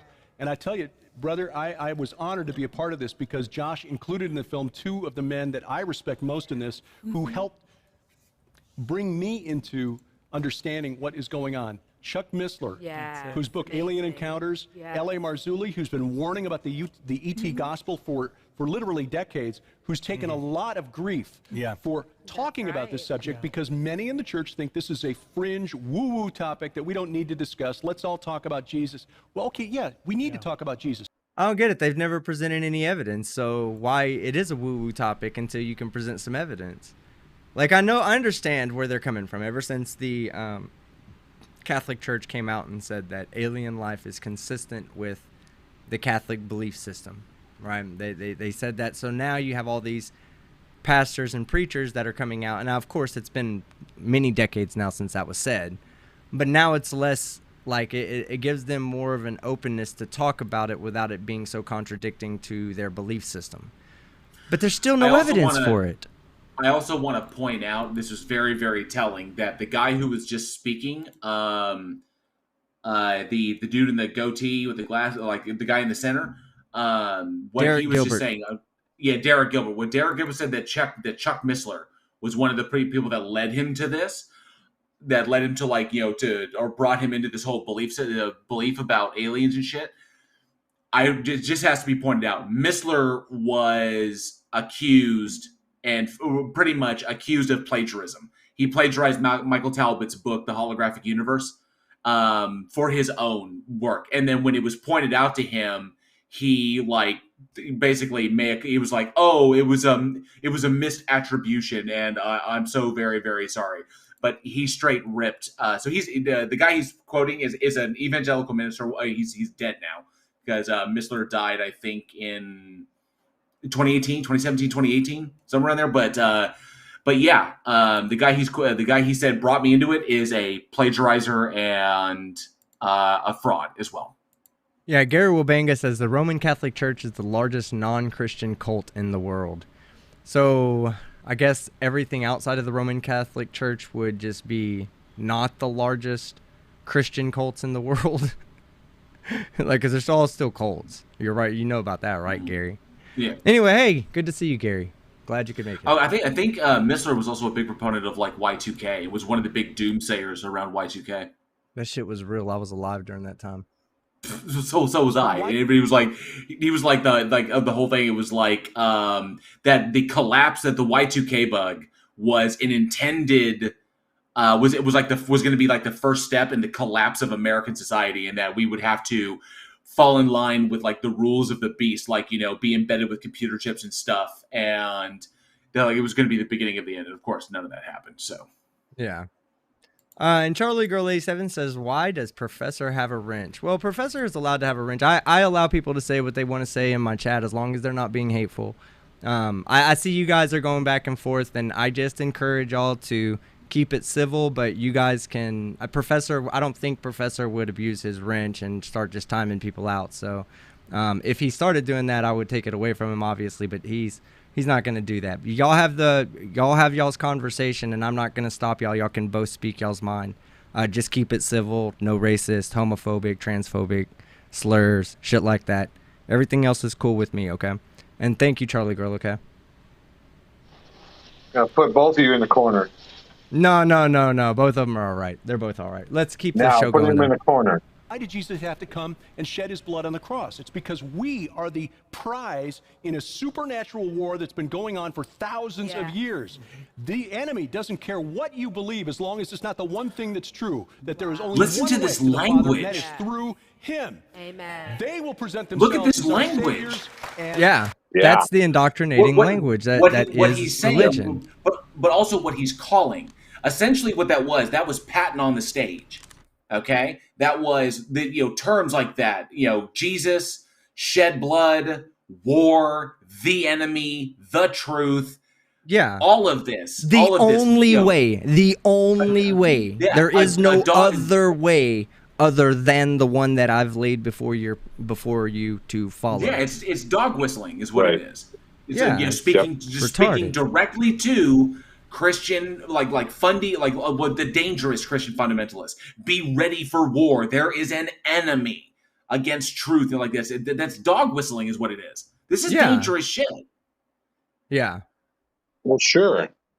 All right. they don't. And we in the church, by ignoring the subject, that's why I'm glad I brought you, JL. unprepared for what is to come. And that's why you see people falling away. There are people who will see these lights. L.A. told us once that after the big flap over Stephenville, Texas, years ago, that he reached out to pastors in Texas, South Texas, where hundreds of people saw these UFO craft over Texas. Not one church invited him to come and speak. Hey, I'd like to give a biblical response to what people in your congregation have been seeing. We're not going to deal with it. Nobody invited him to speak. That's why we ignore it. They chose to ignore it. And so people are saying, well, what am I going to trust? This book that's gathering dust on my coffee table, or what I've seen with my own eyes? Because their pastors haven't been trained to deal with this. Now, I'm not trying to belittle. No, okay, so he just admitted that this other pastor not from Stephenville wanted to come in and explain what happened in Stephenville to the Stephenville residents in a way that's consistent with their biblical belief, right? And the church has said, no, we don't want it. Why? What's the most logical reasoning for not wanting it? Not wanting this guy to come in and explain this phenomenon that supposedly happened? Well, the phenomenon probably didn't happen. Or at least it didn't happen as it was reported. Obviously, it's because of conspiracy. Duh. Yeah. All right, here we go. It's because aliens, God, fornication. I'm just trying to speak like that idiot was earlier, just saying random words. All right, here we go. I love how people, in the Stevensville incident, I always thought it was hilarious that people were describing like the length and basically the dimensions on this object that supposedly was like chased off by military jets. They're saying it was like a mile long in the sky, and I'm curious as to especially at evening, what their relation, what their basis for comparison was to determine a mile long object up in the sky that was intercepted by military jets. I'm very curious about this. Yeah, there's no reference of distance when you're looking at something that's in the sky, and you're like, oh, that looks like it's 1,000 miles away. What do you mean 1,000 miles away? It looks like it's 10 miles away. Then I don't know. The Air Force came in and actually explained what was going down. It was just that's why I'm assuming swamp I will gas. assume that no churches wanted to go into it, but it was the Air Force came in, and because the Air Force Reserve is literally nearby, so I'm not saying. I'm not saying there's any conclusion. I'm saying that there was an Air Force explanation, unlike the Phoenix Lights. There was no good military explanation for the Phoenix Lights. I will say that, but in Stephenville, it was very obvious, not a UFO. So. All right, Here we go. pastors. Which is probably why the pastors were like, no, thank you. We don't need you to come in and explain this. Exactly. They got a full plate. I mean, you know better than anybody how busy a schedule is. You know, Pastor Joe Campbell, if he knows how busy pastors are. This isn't taught in seminary. This isn't taught in continuing education for pastors. No. They've got their hands full ministering to the flocks. In fact, God bless them, Genesis pastors. 6 is taught Jesus. as the Sethite view. These people will be the same people that will call anybody that wears a mask sheep, and then actively call somebody who they've never seen, never spoken to, their shepherd. They're walking contradictions. Seminary. But if you understand the principalities and powers, who was Paul writing about in Ephesians 6? Principalities, powers, cosmic nobody rulers, knows. Cosmic rulers. No, nobody knows. That's You who he's can't- talking he about. can't make that Literal evil assertion. Intelligences. No, you can't make that assertion. No one knows who Paul was writing about. That's one of the biggest problems with what Paul was saying, because they don't know directly. Because the point was, if they knew who he was, if he was threatening the wrong person, he would have been killed for it. So no, we don't know who he was talking to because he was being intentionally vague. Is the best conclusion we can come up to. God, he's a moron. Are you familiar with that Ephesians 6:12? Is that why you're saying that, or are you just interpreting? That's the point. No, he's saying who, like he's making assertions as to who Paul was talking to, like who he was talking about, and he's wrong. You can't make that assertion. You can make you can make a dozen assertions as to who, but the whole conclusion is, given what was going on geopolitically at the time, the reason he didn't do that is because if whoever the agency or the government or whatever he was talking about knew he was talking about them, they would have put him to death. So he had to be vague about what he was saying to kind of skirt the law on that. So that's why it's too vague. He doesn't name anyone specifically. So they're drawing a conclusion from the allusions in what Paul was saying. But no, they cannot come to that conclusion rationally. All right, here we go. Who want to destroy us and everything that we love. And this is just one aspect of a multifaceted deception. They don't care if we are New Agers or if we believe in an alien savior or if we're looking into the magic 8-ball or dealing with Ouija boards, anything except the one thing that's true. This one just happens to be one that has not only been propagated by Hollywood for the last 70 years, but our government. And that's why Josh brought in Nick Pope, who worked with the United Kingdom's Ministry of Defense on trying to figure these things out. That's why he had included a section in The Great Delusion about Louis. Nick Pope is he's the ex-minister of defense, I think, for the UK. He actually held a really prestigious title, I believe. And now he's a UFO nut job. Elizondo, who is the former Defense Intelligence Agency official who helped break this story. Elizondo has his own issues about his credibilities. Government has been at the forefront of shaping the narrative around the UFO topic since 1947. We found during our research for the book, The Day the Earth Stands Still, that in every single case, the government was out there.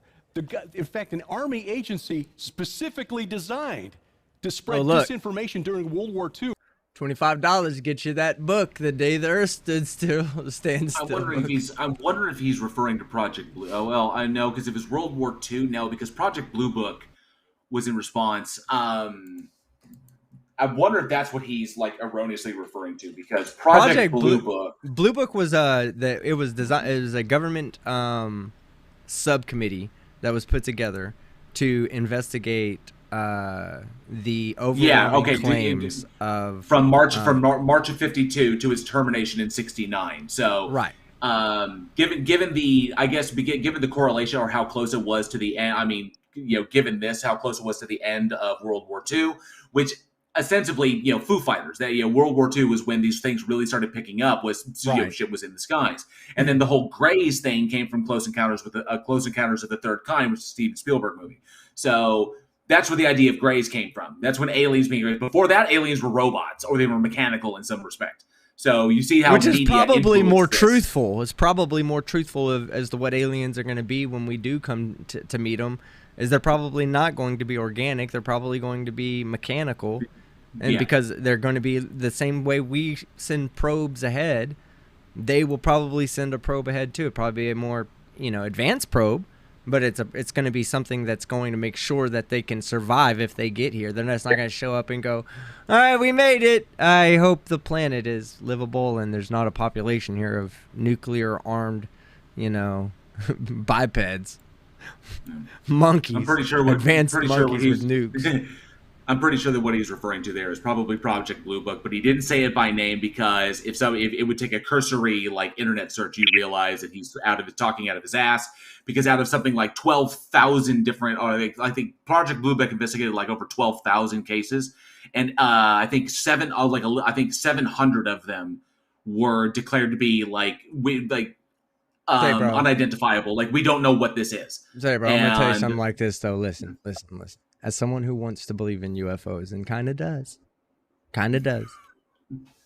they use swamp gas an awfully lot to explain UFO sightings with Project Blue Book. I'm not saying they don't exist. I'm saying that there are.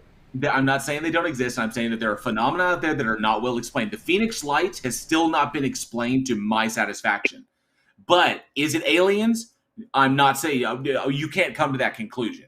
You can say, "Wow, this is amazing," but people said that same shit about the stealth. When the stealth was still being tested, it's like, "What is this thing?" Oh, it's just the new. It's just the new spy plane. That's all it is. They were first testing the B-2. So swamp gas, ball lightning, swamp gas, ball lightning. I'm seeing it. Yeah, I'm seeing it. Look, I'm telling you, go look at how many times they said swamp gas was or mass hallucination. Of all those I'm skeptical. I'm not just going to believe that there's alien ships. I think there's probably a reason why they're lying, but these motherfuckers are lying. They are lying their ass off. There's swamp gas happening in the Sahara Desert, fellas, just so you know. And there's 75,000 people out there that are seeing a mass hallucination swamp gas event that's occurring, in one location. That's literally, they want you to believe that. But at the same time... Okay, to address what Trans Girl, because she just tagged me, said, weren't the lights just skydivers doing a night dive? And unfortunately, no, that was one hypothesis. But that came after the whole military, the military flares thing, which was just terrible. But the skydiver hypothesis doesn't hold water because too many people on the ground were looking up, watching this thing, and they were watching as it moved through the night sky, and you could see the lights on it doing that. It was blocking out stars behind it, and then as it passed overhead, and those stars would reappear as it passed by. And it was doing it in a way that you could tell that there was a geometric object up there. So there was some sort of craft. I'm just not saying it was government or alien. I don't know. All I'm saying was there was a craft in the air. It blocked out the stars in the night sky as it moved by, and it was very, very large. And then it just went over the mountains, and everybody lost sight of it. So, Stuart Hanukkah. Yeah, Stuart Hanukkah. Yeah, he says, Stuart Hanukkah says, I had a bad curry last night if you want to talk about swamp gas. Damn. That's swamp ass. Okay, swamp come ass. On. Let's keep this going. We're only 15 minutes in. We got a lot to cover. Was repurposed in 1947, just a couple of weeks before Roswell, and sent out there with the mission to shape the narrative around the UFO phenomenon. This has been ongoing for 70-plus years. Now, the question is, why is our government connected to this disinformation story? We got to know. That's a big question. Because that's the easiest thing to do. Yeah, that's the easiest thing to do to save government. The video. I was just about to say they need to watch Mirage Men. The government literally had a disinformation wing that would go out and tell people that it was aliens when they knew it wasn't. They would know that it was an aircraft that was being tested and would go tell somebody, hey, if we go at this angle at this time of night, we'll be able to see these experimental alien craft taking off. And so they would take people out there, and those people would then go back and report to all the people that follow them, hey, this one government agent, Agent X, he won't tell me his name, he took me out into the desert and showed me aliens. In fact, he's done it 6 times. He knows about these alien craft. He must be right, and it must be real. The whole time, he's trying to get you to look at one thing while they're off doing something else on the other side of the base. That's the thing he doesn't want you looking at. Mirage Men, it Okay, explains that. Wait a second. Look what you got going up on screen right now. That is some fucking creepy ass shit. The transition, that's great. Hey, Peachy Tony, good to see you. But Yes. no, you're absolutely correct. So it makes more sense for the government that are trying to hide or trying to keep the experimental, weapons for whatever military experiments and all that shit. It makes more sense for them to send people out and say, "Hey, look, aliens, aliens, aliens," to get people off of what they're actually doing, which, like in the Roswell incidents, was testing planes and other weapons and shit. There's no fucking aliens, people. Come on. I mean, if Yeah, if you were an alien and you had the ability to make it from your planet to a planet in a completely different, would you come here? Would this be where you yeah, went? right. Not But it's some fucking tropical planet place or some shit. Get the fuck out of here. right. You'd go to a planet where there's a population that can defend itself with nukes. That's Well, even they wouldn't but do. even that, if you have the ability to traverse the solar, like traverse the galaxy to that degree, like come to to traverse those distances within a lifetime, either your technology is so advanced it borders on the it would appear to be supernatural in its advancement, or you're so technologically advanced, we would even with nuclear weapons, we would be like ants to these things, or like like really smart chimpanzees. It's kind of like, oh wow, look, the primates on this planet have harnessed the atom. Wow, they're a long way. Give them another 100,000 years, and we'll give it. We'll go talk to them. Because if an organic species could traverse these distances with no concern about its own lifespan, 100,000 years is nothing to them. Because they can essentially just wait, and eventually will evolve and get to a certain point, and then they'll come talk to us. I want to say something about that because there's always this idea that there's this infinite amount of science in front of us that is attainable by us and that we can ultimately push ourselves towards. What you do have to realize is that as cold as the deepest, darkest spots are in the universe, we've created the coldest spot in the universe right here on Earth. We're an advanced species. Just because we haven't mastered space travel yet doesn't mean that we wouldn't have the ability to defend ourselves against somebody who does, because they still have to abide by the laws of physics as well. Now they do, but the problem is, what I said was, they don't have to worry about the they don't have to worry about the 100,000 or the 250,000 years it takes to get from star to star. That's not a concern for them. Even if they were even if they could go to 99% the speed of light, it still takes time. But the point is, this doesn't affect their but that doesn't affect their biology. Right.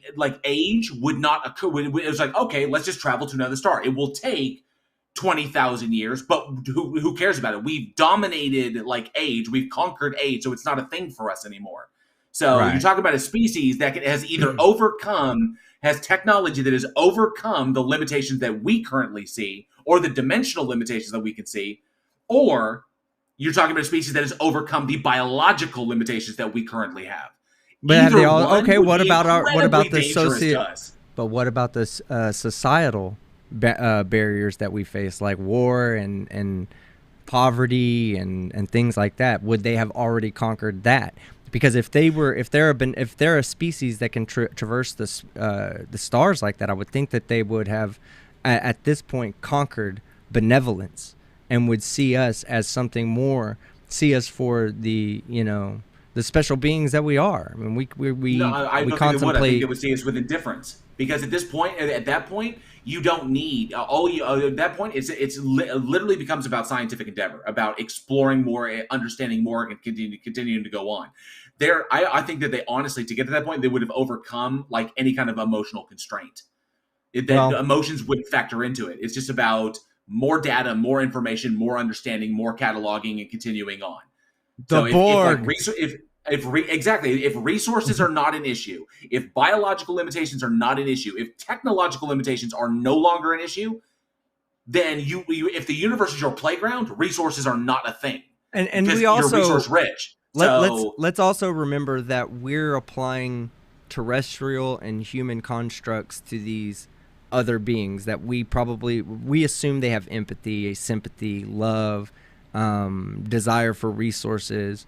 Well, We I think don't to work know. together, they would have to have some of those qualities. Just Again, as a that's mean. a human construct. You just said to Well, work but all together. of that's based off of the drive to survive, off the survival imperative. Right. And I think we could agree that if there's another species out there, if it's alive, just by virtue of its DNA or whatever its DNA is composed of, just by virtue of the fact that there is cellular mitosis, that cells divide, that there is a strive to survive, just by virtue of that, by virtue of evolution, they would have that same drive. They would have that same survival imperative. Maybe not to the same degree as humans, but they may have, but still, the drive is there. Keep the species going. Mystery Man brings up a point. He says, what do they eat and drink on the way to Earth? Then they do donuts in the atmosphere. Well, as far as the serious part, what do they eat and drink on the way? Probably they would be beyond eating and drinking, I would assume. They would probably have a renewable energy source that they could grow or have some way of just, replicating, Even if let's say we found a way to 3D print meat, which we are working on that. But let's say we found an efficient way of doing that so that we could store the materials needed to make, 1,000 steaks in a suitcase.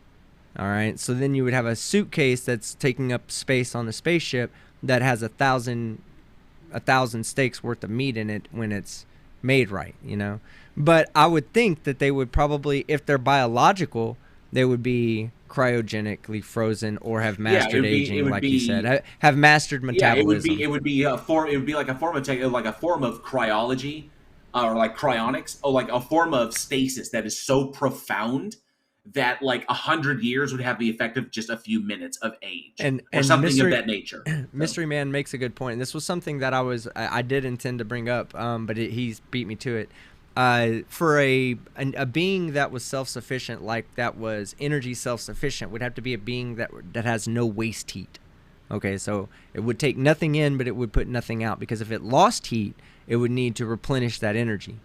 And if you're not to replenish that energy, you would have to bring the energy with you or grow the energy while you're out there. Some way, right. shape, or form, you have to bring it with you.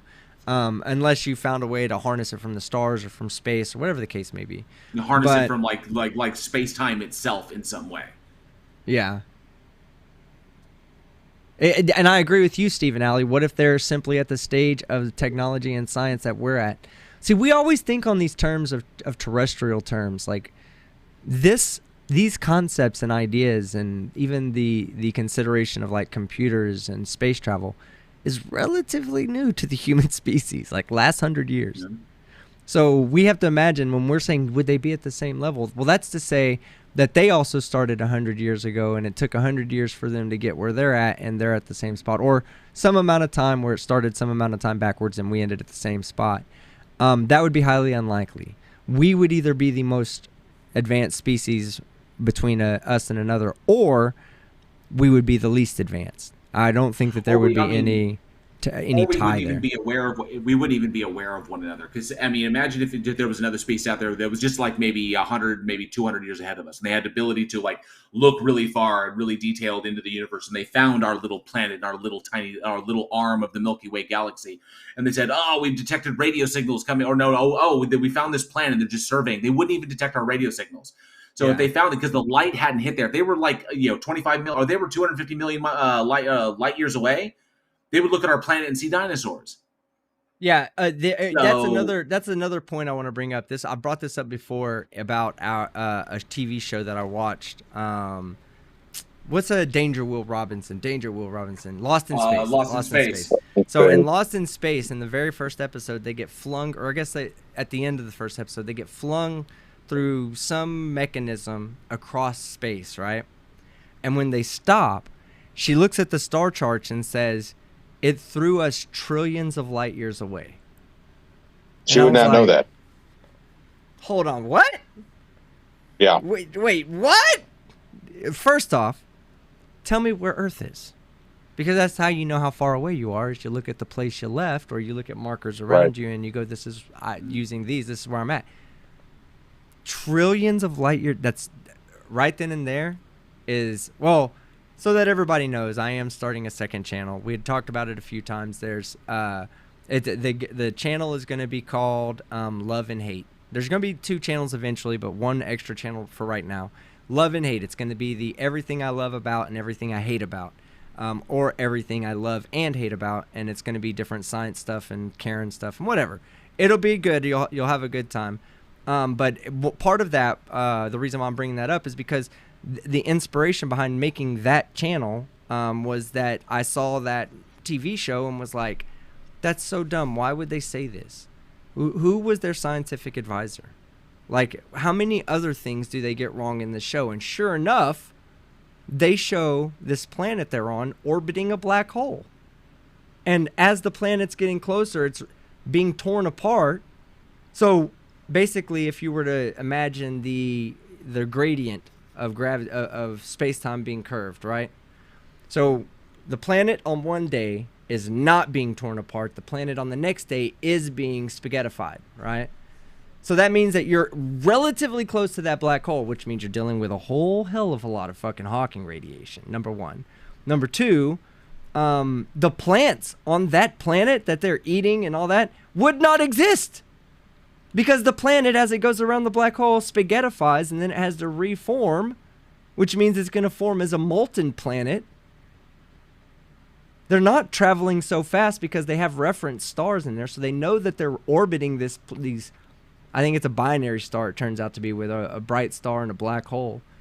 And it's just like the science is so bad on it. I'm like, who advised you? Who was your science advisor? And what did you pay him? Because if you paid him anything more than $12, you paid too much. I'll do it for Gravity of a you. black hole. The gravity of a black hole would tidally lock anything that fell into its orbit, wouldn't it? I mean, it would just stop it. Its Everything rotation gets would tidally cease. locked. Yeah. Well, everything gets tidally locked eventually. Yeah. But here's the thing: you're looking at this from someone who's studied orbital mechanics and black holes and all this other physical Then why bullshit. why does the Expanse get it Well, right? hang on a second. Okay, but again, you have to think of it this way.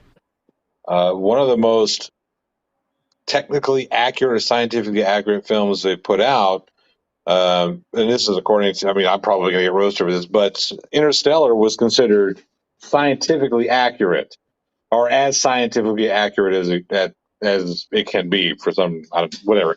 Like Neil deGrasse Tyson said, no, this science is correct, and other scientists, no, this science is correct. But how many people watched Interstellar because they wanted to see correct science? What makes Interstellar a good movie? Is it the correct science, or is it the good storytelling? I was about to say I'd watch it Put your hand down, JL. Nobody look. gives I a thought shit. Lost in Space was good. I watched it for the science. I liked the idea. I thought Lost in Space was I good, but the understand. moment that they said that no. bad science, I was done with it. I was like, okay, this is No, just. I understand. I get it, but again, you're looking.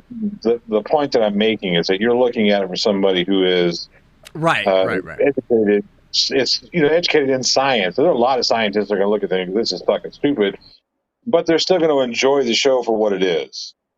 So in JL, you know this better than most. And when you're talking about filmmaking, there has to be a suspension of disbelief in storytelling, especially in films or television shows. There has to be a suspension of disbelief. Where that stops for me, suspension of disbelief stops for me when your bullshit doesn't work within the world that you're building. When it doesn't even make sense inside of your world. Can we, guys, listen, I just realized we completely got away from that video and the topic of aliens and Jesus. So let's go back. We need to get back to the fucking creepy ass picture. Oh, creepy eyes. There he is, right there. Fucking hell. I can't believe Brainy put a picture of that Yemenis kid on his thing on his last video, but this reminds me of that. Go watch Brainy Beaver's last video. You'll know what I'm talking about. Just remember this picture and try to get it out of your head immediately. Wash your brain off with bleach. Silent crime, the darker side of trafficking. Yes. Order it through this ministry. Don't go any. Anything that's banned by the world, God's people ought to play it. That's right. Yeah, that's a good rule. Wow. I don't know. Wow. Time out. Time out from the game. Does that idiot realize what he just said? Does he not realize what he just said? Anything that is banned by the world should be played. How many people see the glaring issue with that? Anybody? I'm not going to say it because I don't want to get your channel shit all over, but Right. good Lord. Oh, Yeah. wow. Bad take, right? Bad take. Yes. That was just not smart. We're offering in all These these people did- for, do you think? Whatever. I'll work it out. Let's whatever. just do it. Yeah, we'll do it. Yeah. I don't care about the money. Like, just We'll do work it. it out. Yeah. We'll work it Yes, out. you do. So Yes, you do. That's why you're marketing it, you If stupid you fuck. wanna If order- you Right. order this and see why, what's the name of the people that Blacklisted, yeah. Blacklisted. YouTube, they kicked us off of their platform Yeah. because Yeah. we did a show on Silent Cry and we showed a clip of the movie, but we didn't show the whole movie. We just kind of talked about it. Even that was enough for them to say, nope, Yeah. that's too close to the truth. You know, the funny Goes against thing the about narrative. that being deplatformed by YouTube is that seemed like a big deal to us at the time, but that was about the same time that Skywatch TV became part of PTL Network. Mm-hmm. And so our reach actually was bigger Yeah. than YouTube. Yeah. I'm sorry, but this is mitigating, right? This is an attempt Yep. to mitigate an emotional and financial loss, and to do it Yep. to save face, because you're not gonna tell me that the PTL television network live or on demand is bigger than YouTube. You're not reaching a bigger audience speaking to your sheep. You want to be on YouTube meeting new people and indoctrinating the people who are not already indoctrinated. And that but we got kicked off YouTube. No big deal because we joined the PTL online on demand or live, either one. Everybody put your hands together and clap. Hallelujah. Praise the Lord. Yeah, we lost $1, but we gained a nickel. we- there is something that is so wrong. Right. Praise the lady of perpetual And, you know, exemption. I Yeah. honor our presidents. I honor Donald Trump, and Jeez. they've taken him off from social media. Now, I don't And agree with that. I don't agree with I- him being I taken mean, off he- social media. I am one of those weirdos that think that everybody should have a voice. You know, save for pedos. You fucking pedos. Fuck those people. Don't give them a voice. But I believe that that leaders of countries should be allowed to speak on and shouldn't be silenced. Just like even though the ones that are in the fucked up countries in this world, they're the leaders of that country. They should be allowed to speak. We should be allowed to criticize those who speak and say stupid shit. That's what we're doing right now. We're allowing somebody who's speaking bullshit to speak for the purposes of criticism. Even if you don't agree with Donald Trump or Joe Biden, whatever the case may be, you should still want them to speak their mind so that you know exactly their position and you can argue that position correctly.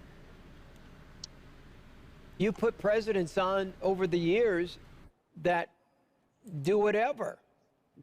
I mean, Bad argument. Here, just want to move it up. Yeah. Because there's so much to talk about. The reason we decided to actually call it 5 in 10, it's supposed to be 5 topics in 10 minutes, is because his news broadcasts, Skywatch TV News, were getting longer and longer. So I said, I thought if I give him 10 minutes, he might take 20. So that's about what you're getting. 5-ish topics in about 20 minutes. Yeah, about 5 to 10. now you guys are doing the greatest mysteries on our network, Bible's Greatest Mysteries, yes, we are. and I want our people to see. And if you haven't seen, That looks like an extremely boring sex life right there. Look how Sorry. far apart they are. It's like, They're social distancing not because they have to, but because they want to and they can't stand each other. look at, oh my That's why she God. almost got banged by an alien. Oh, we're getting to that. Calm down. You're getting to. Getting ahead of it. it's on. The PTLnetwork.com. You can go there and see their brand new show, which we're so excited about. It's absolutely amazing. And we actually we have a trailer to it as well. Oh, Could you run Yeah, that? let's run this. So Yay. you can see this is brand new on the PTL Network. Make sure to tune in as well. But let's watch this video together.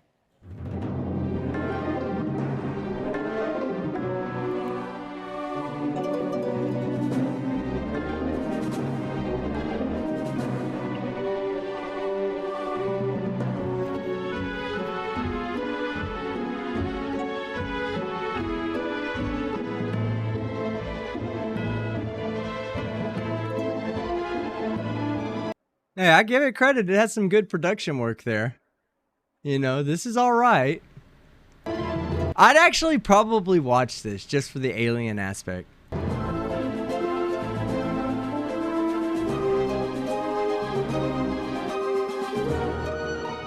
I'm sorry. All I see is Charlie's board from It's Always Sunny. What? All I see is Charlie's board from It's Always Sunny. That was such a good episode when he had that big ass board with all the wires or the yarn.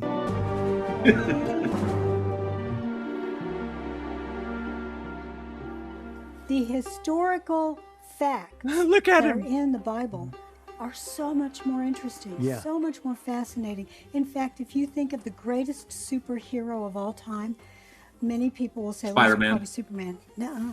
Fuck. Jesus Christ. Yeah. Shut your whore. You shut your whore mouth. Shut your whore mouth! He's Look at so interested. Look at their facial expression. Yeah, look at He's her. so Much more interested. Yeah. So much more fascinating. In fact, if you think of the greatest superhero of all time, many Many people Spider-Man. think it's fucking Big Bird. Bella Charge, member for 25 months. Team's teeth believe in social distancing. That's fucked up, Bella. Ouch. people will say, well, it's probably Superman. Nuh-uh. Her eyes believe in social distancing. Nah. Look at them fucking things. You know, It's you know, Jesus it's funny. Christ. I would ask her if like the works of Tacitus are one of the ways she verifies that Christ actually existed. And then I would ask her, I was like, well, Tacitus also wrote about Hercules a lot, and Hercules was pretty badass. Does that mean Hercules existed? Yep. Because arguably Hercules could beat Jesus in a fight. She's absolutely perplexed by your question. I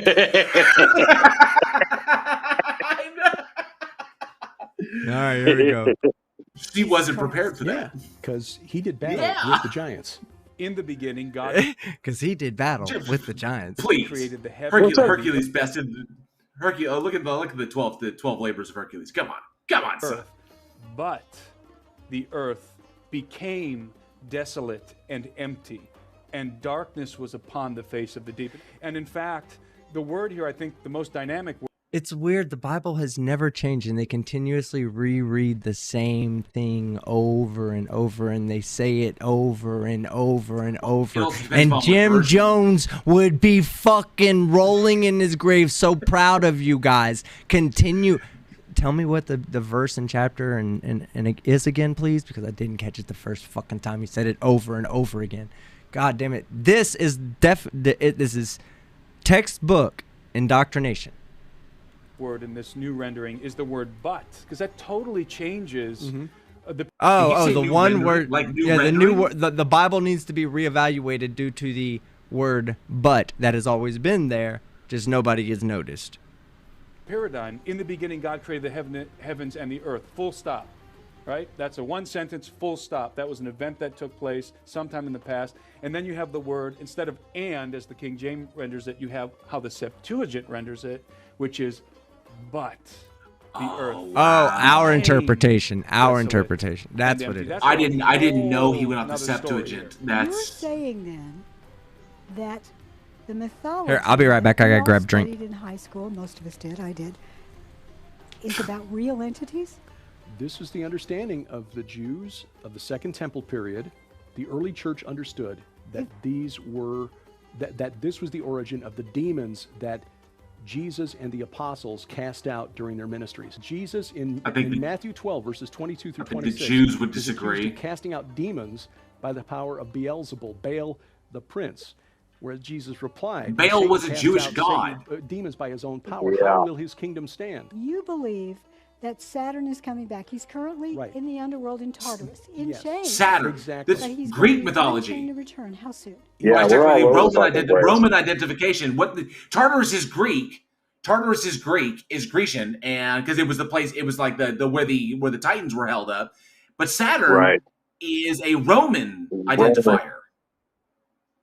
What did she That's say? why We're all they call over the it. place. That's why they call it the Saturnalia. What did she say? She just I don't know. conflated like Roman. Okay, so the Romans the Romans identified their gods with, there was identification across the board with the Greeks. So like Right. Zeus identified Yes. with Jupiter. Okay. Right. She They just just basically stole- yeah, referenced. stole She referenced Tartarus, which was the Greek god prison for the Titans. Yeah. You know, where they house the Titans, where they buried them under Tartarus, and then use Saturn in the same, like Saturn is returning in the same breath. And I'm like, you're essentially equating two different sets of mythology there. So they're all over the place. All right, let's go.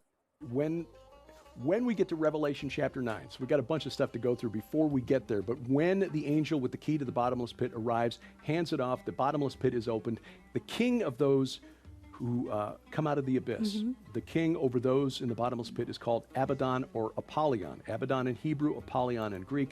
Both words mean the destroyer. This entity, El, Kronos, Baal-Hamon, Saturn, I believe, is the destroyer, Apollyon, Abaddon. Oh, where is he How getting different that? is this Where he's program from what equating. you've done in the past. This is, I really like this format. Oh, so do we. So do we. It's sort of a combination of our podcast, Gilbert House Fellowship, which is going through the Bible, one verse at a time. There it is. And God. a little bit of Sci Friday, because in Sci Friday we were sort of tracking towards discussing the supernatural more and more.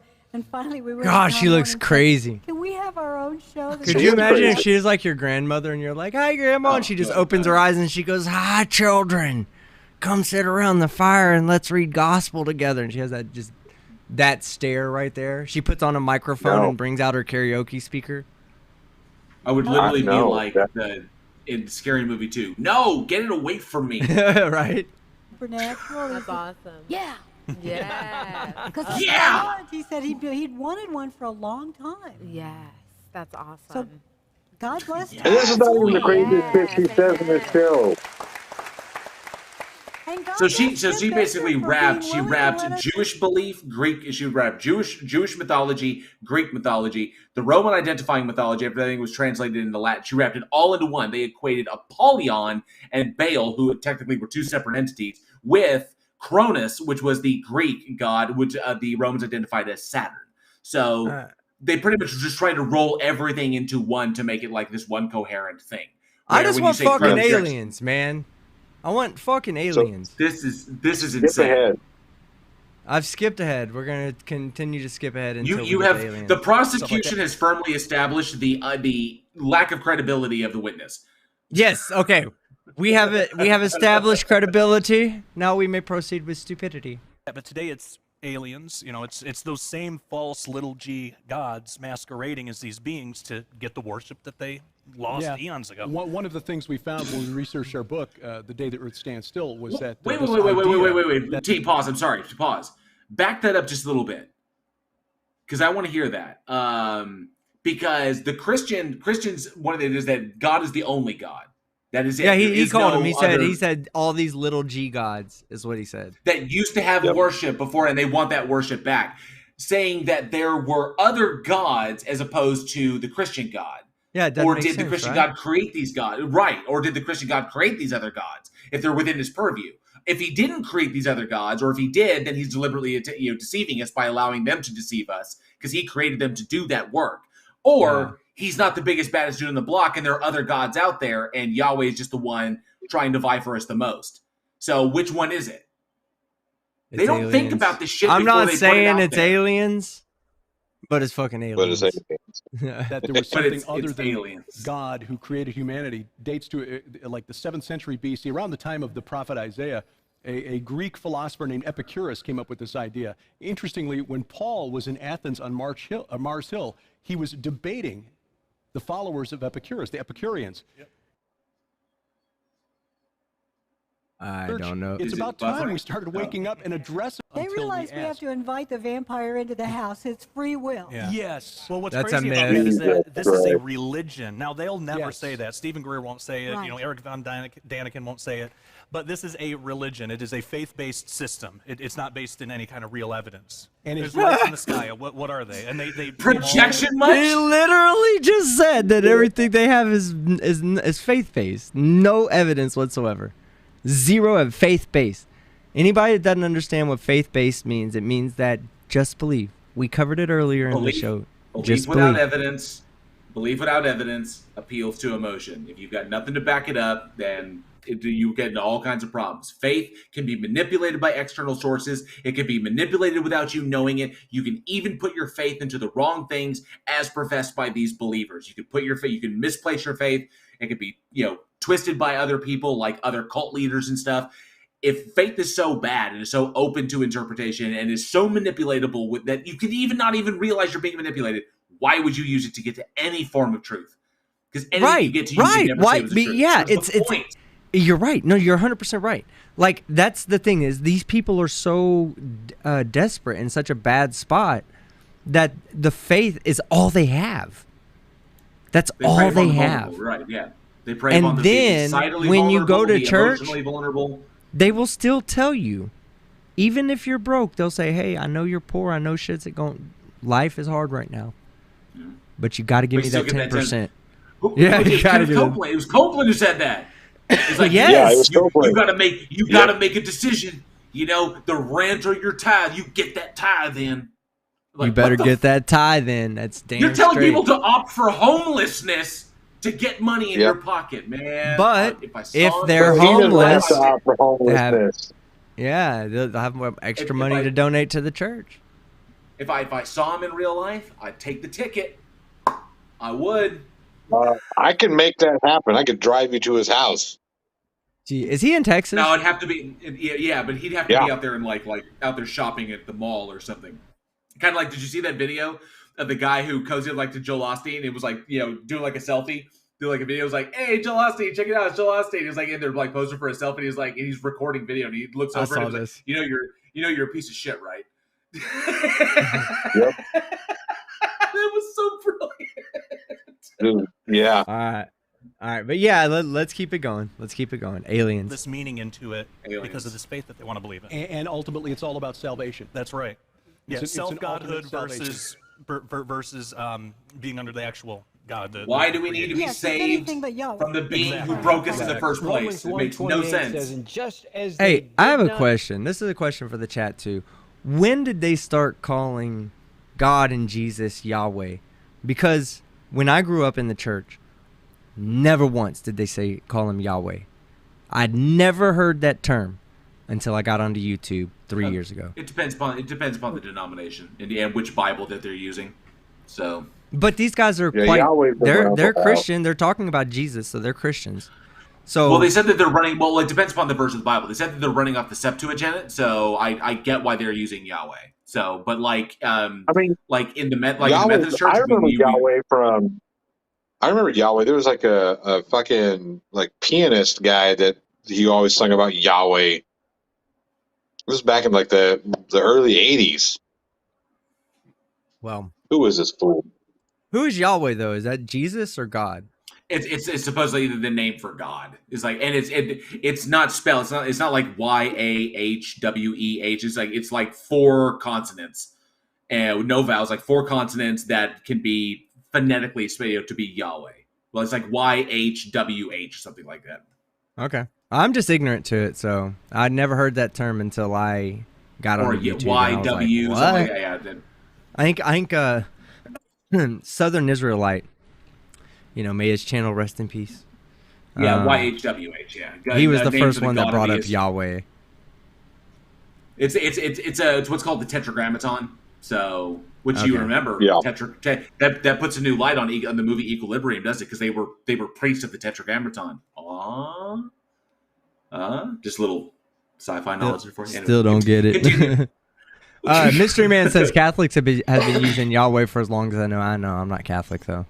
But yeah, so let's keep the show. Let's keep it going. We're getting to aliens. Not see fit to acknowledge God any longer. Okay, hold on. God gave them over to. We're gonna skip scripture. This is the last day. So I have put together. This is some leaders. And that the Vatican's leader, Vatican Curia, the government doing well. All right, we'll watch this little snippet. Here's what it reveals. We have Tom Horn revealing that the Vatican leaders knew about the extraterrestrial. Oh. See, this is what I was saying. Right? No, first off, this is what I was saying. The actual quote that not the actual quote, but the actual message to convey was not that they knew that aliens existed. It was that a belief in aliens is consistent with the belief of the Catholic Church. So that the possibility of life outside of Earth is consistent with the Catholic belief system. That's what they said. They didn't say, we've contacted aliens, we know aliens exist. Nothing like that. This is this is bad quote mining. This is like quote mining and then turning around and misquoting the quote mine. Let's watch this.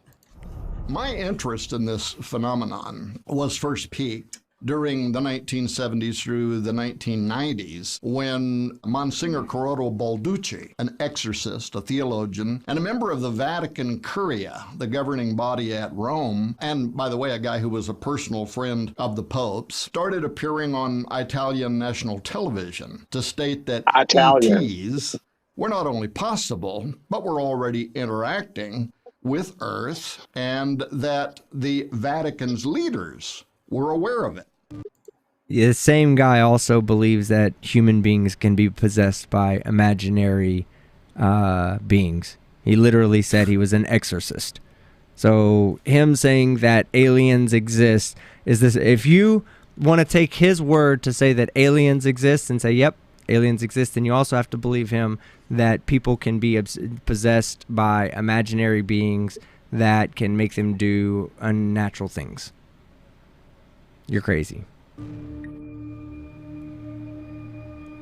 Furthermore, speaking as an official demonologist, he actually said that the extraterrestrial encounters are real, that they are not demonic, he said. They are not due to psychological impairment or hallucinations, that they are not a case of entity attachment, but that those encounters, he said, deserve to be studied carefully. And then he went on to... Yeah, by a psychologist. You know? By a head doctor, but not by any medical doctor or physicist or anything like that.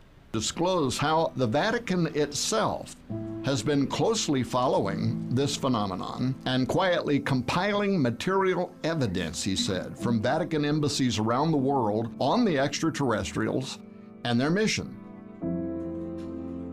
Now, the secret library of the Vatican is supposed to be has some pretty weird secrets about some pretty weird shit that happened on this planet over the last centuries. I would love to see them release that information, but that will never, ever happen. Whatever you make of his claims, Balducci was a member of a special group of consultants to the Vatican. He was a public spokesperson for Rome on the matter of extraterrestrial life as well as UFOs and abduction phenomenon, and his assertions have never been contradicted by the Holy Roman Catholic Church. That doesn't make them real. Just because you say something doesn't make it real. Because, like, if you said, you know, Team Skeptic's a bank robber, and I just didn't address that allegation because it's ridiculous, it doesn't mean that I'm a bank robber because you said I was. You could be my friend, but just because you say that and I don't defend myself for it doesn't mean that by default that's true. They might have said, yeah, that's stupid. That's a ridiculous claim. I'm not even going to address it.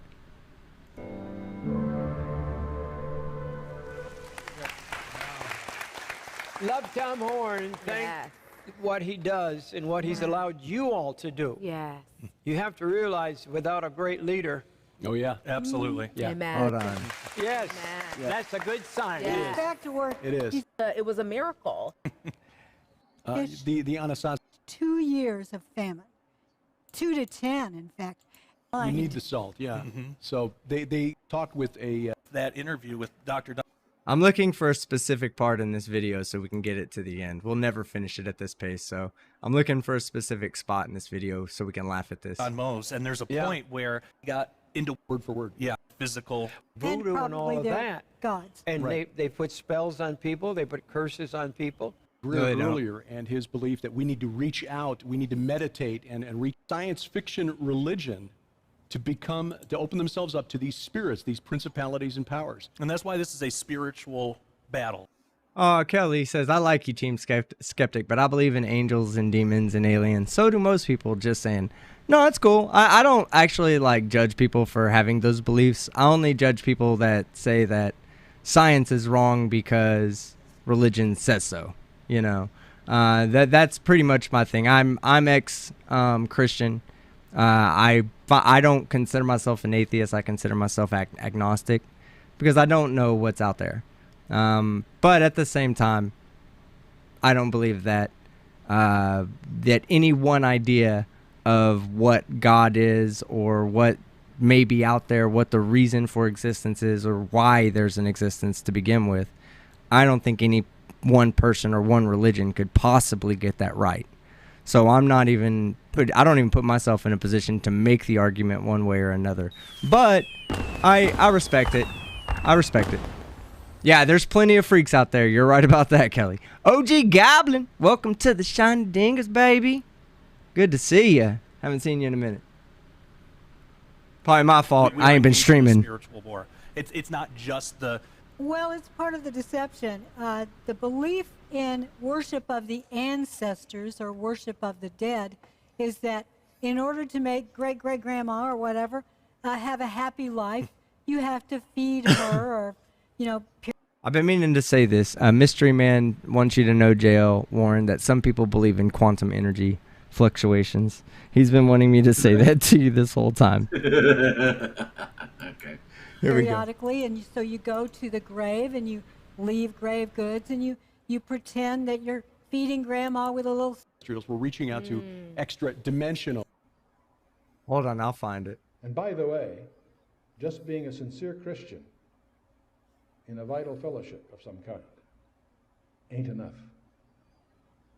I made the remark in some previous broadcasts that a Christian cannot be abducted. And I got a call from a top executive at Universal Studios, so to speak freely, I won't mention his name. Of course. He called me, he says, Chuck, I heard your thing on the radio and you're right on target. I'm very expert in this area because I was involved in a number of major projects in this area. I've sat in the sessions with John Mack and Bud Hopkins and so forth. And I have to tell you, I had to track you down and call you because you're wrong. Christians can be abducted. I was so startled by the call. Derek? Oh, this is it. This is it. Opens up an awful lot of questions. All right. We found our spot, fellas, ladies, gentlemen. Finally. All right. So, this is why I got turned on to this podcast, because of the scene we're about to watch. Holy shit. All right, let's go. Well, let me tell you my own experience. I am a firm believer. I've been a believer since I was a little bitty kid. As long as I can remember, if I could talk, I was talking to the Lord. So after Derek and I got married, after we'd started PID Radio, which was... What do we call that? Hold on. I want to know. Before we get into her story, I really want to know something. What do we call that when someone says, I've been speaking to the Lord since I've been able to speak? Okay. To me, that would appear, just when you're speaking on this topic, from an outsider perspective, I would believe you to have a bias that you cannot avoid. I'm not saying it's your fault. You just cannot avoid it at this point. You've been speaking about the Lord in positive manners from childhood. You're not going to be prepared to say something that's going to contradict that belief. I would say that they've been raised, that the way the individual is raised, that they were taught that their inner monologue is the voice of God. That voice you hear inside of yourself is ostensibly your inner monologue. And when they're talking, my inner monologue was yelling at me last night. I was yelling at myself. And that when they're talking to themselves, just when you think to yourself and you kind of like respond back to the question that you have, that they were instructed, or it was basically beaten into their head that inner voice is God. So they are having a two-party conversation from one person. So they're just playing the role of God and what they think God with these attributes would be. And so it's almost kind of, but it's not dissociative to the extreme that we would say it's mental illness. It's just kind of extreme bias. Like, do you think that they could ever, that Do you think their biases are their fault at this point? They're adults, right? At this point, yes, because they're refusing to do critical analysis and question what they believe. At this point, the only person to make an individual who's this far gone, who's as old as she is and has been doing this all her life, the only way to make this person believe is you'd have to know what the voice in her head is saying to her, and then you'd have to expose logical contradictions in what the voice is telling her, as opposed to what she knows, so that she could see this is all coming from me. You'd have to show her how this is going down, but that's virtually impossible. So here's a logical contradiction, right? Let's assume for a second that God is real, okay? Why the fuck is he going to talk to your boring ass? Especially when he knows anything. There's no information I can't give him. Exactly. If you believe in the triune God, know all, be all good everywhere, why the fuck is he going to talk to you? What is the point? That was a weird question I got from a theist. Like, well, when you find yourself before God, what are you going to say? And I was like, I don't have to say shit. He's omniscient. He already knows. Why would I have to say a word? I don't have to defend myself. He already knows my defense. Dude, before I listen, okay, this is one of those thoughts that intrigue me, right? Like, let's say you had someone who could read your mind. How could you fool that person? Could you believe something that you know not to be true without giving yourself up for believing that what you're saying is not true? So let's say I was like a guy who could read my mind, right? And I wanted to fool him. I wanted him to believe I was going to the gas station when I was really going to the bank. I would have to think about fooling him about going to the gas station when I was going to the bank. Even if I had thought about it previously, I would have to know at that point, like inside my mind, I'd have to subconsciously think about lying about what I'm doing so I could go somewhere else. There'd be no way to fool somebody that could get inside of your mind. Right. This is the omniscient argument, you know? You couldn't fool if God exists and he has really understood every thought you have, then he would never speak to you because he does not need to. Exactly. The extension of this is when you talk about like that infallible knowledge of all things. So of all potential knowledge, which means the thoughts and the conclusions of all human beings throughout all of humanity. He is omnisciently aware of all this. He knows it infallibly. Then we have the biggest problem that comes along with this is that when God is setting the moral frameworks for humanity back, to the time of Moses, when he was setting down these moral frameworks, this omniscient entity who would know the future of all humanity and decisions made would realize that we would come to moral decisions or moral conclusions and frameworks that were better than the ones that were being set down. So right. God, like, for example, slavery. Eventually, humanity will come to a point where we will say, pretty much collectively, slavery is bad and slavery is immoral. We see the damage it does. We declare it to be immoral. And now God doesn't back slavery. But in the Old Testament, God did. So how would an omniscient, now if the omniscient entity had the wherewithal to say, thou shalt not kill, and we still agree that murder is bad, or murder, is harmful and immoral, then we look back and say, well, wait a minute. Wouldn't slavery be kind of like more damaging than lying? Because the 9th commandment is thou shalt not bear false witness. But lying can actually save lives. And God would know this. This omniscient entity would know that lying would save the lives of Jews during the Holocaust, and many examples beyond that. So, but if you wanted your people to be subservient, hang on, don't let me lose my train of thought. So why wouldn't the omniscient entity simply say, "Thou shalt not own other people thou shalt not own other humans as property"? Because God would know that not putting it in there, and that Christ saying, "Slaves, obey your masters, even the cruel ones," would be justification for antebellum slavery. So omnisciently, this being picks and chooses what it's going to back at the particular time, depending upon the economic scenario of the people it's speaking to, and sets down rules for Gentile slaves and Jewish slaves, and it couldn't do this. Either it's not omniscient, it doesn't care, or it doesn't exist, and the rules were made up to back what the Jews wanted at the time. Yeah. All right. Stephen Alley for $2. What's more important, moral or testicular fortitude? Testicular. Always. Here we go. Was the whole peering into darkness. We were looking at these issues, and Vegas baby girl, member for 5 months. Glad to see you streaming. Miss seeing you. Thank you so much. I miss being online.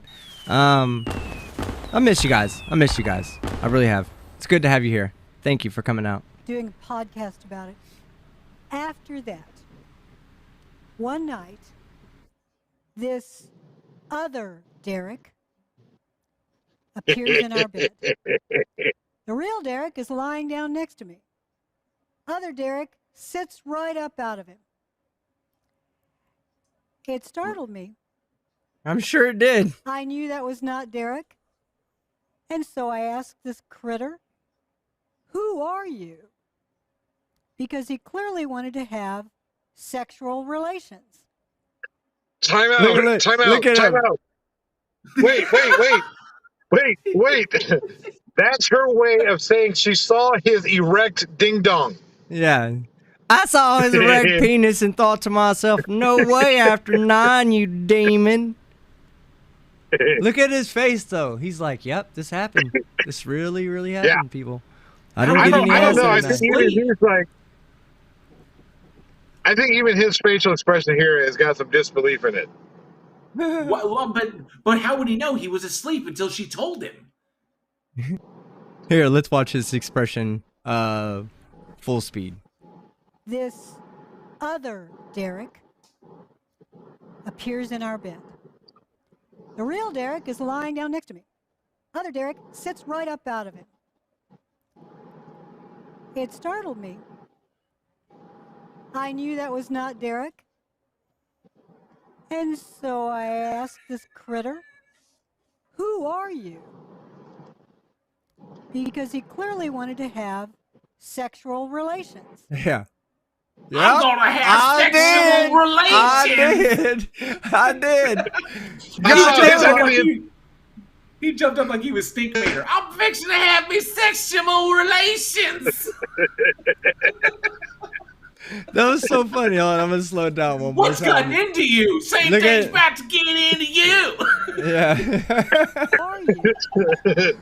Because he clearly wanted to have sexual relations. Yep. And I said, he said, "Come on, I'm your husband." I said, "Who are you?" Look, she said, "I'm your husband." He knew. He was completely aware. Alyssa for $5 Swim. Watching this stupidity is important to remember. Stay hydrated. It will help with the headaches you get from slapping your forehead. Oh, you're about to slap hard after this. And he had the nerve to claim to be Ahasuerus, Xerxes.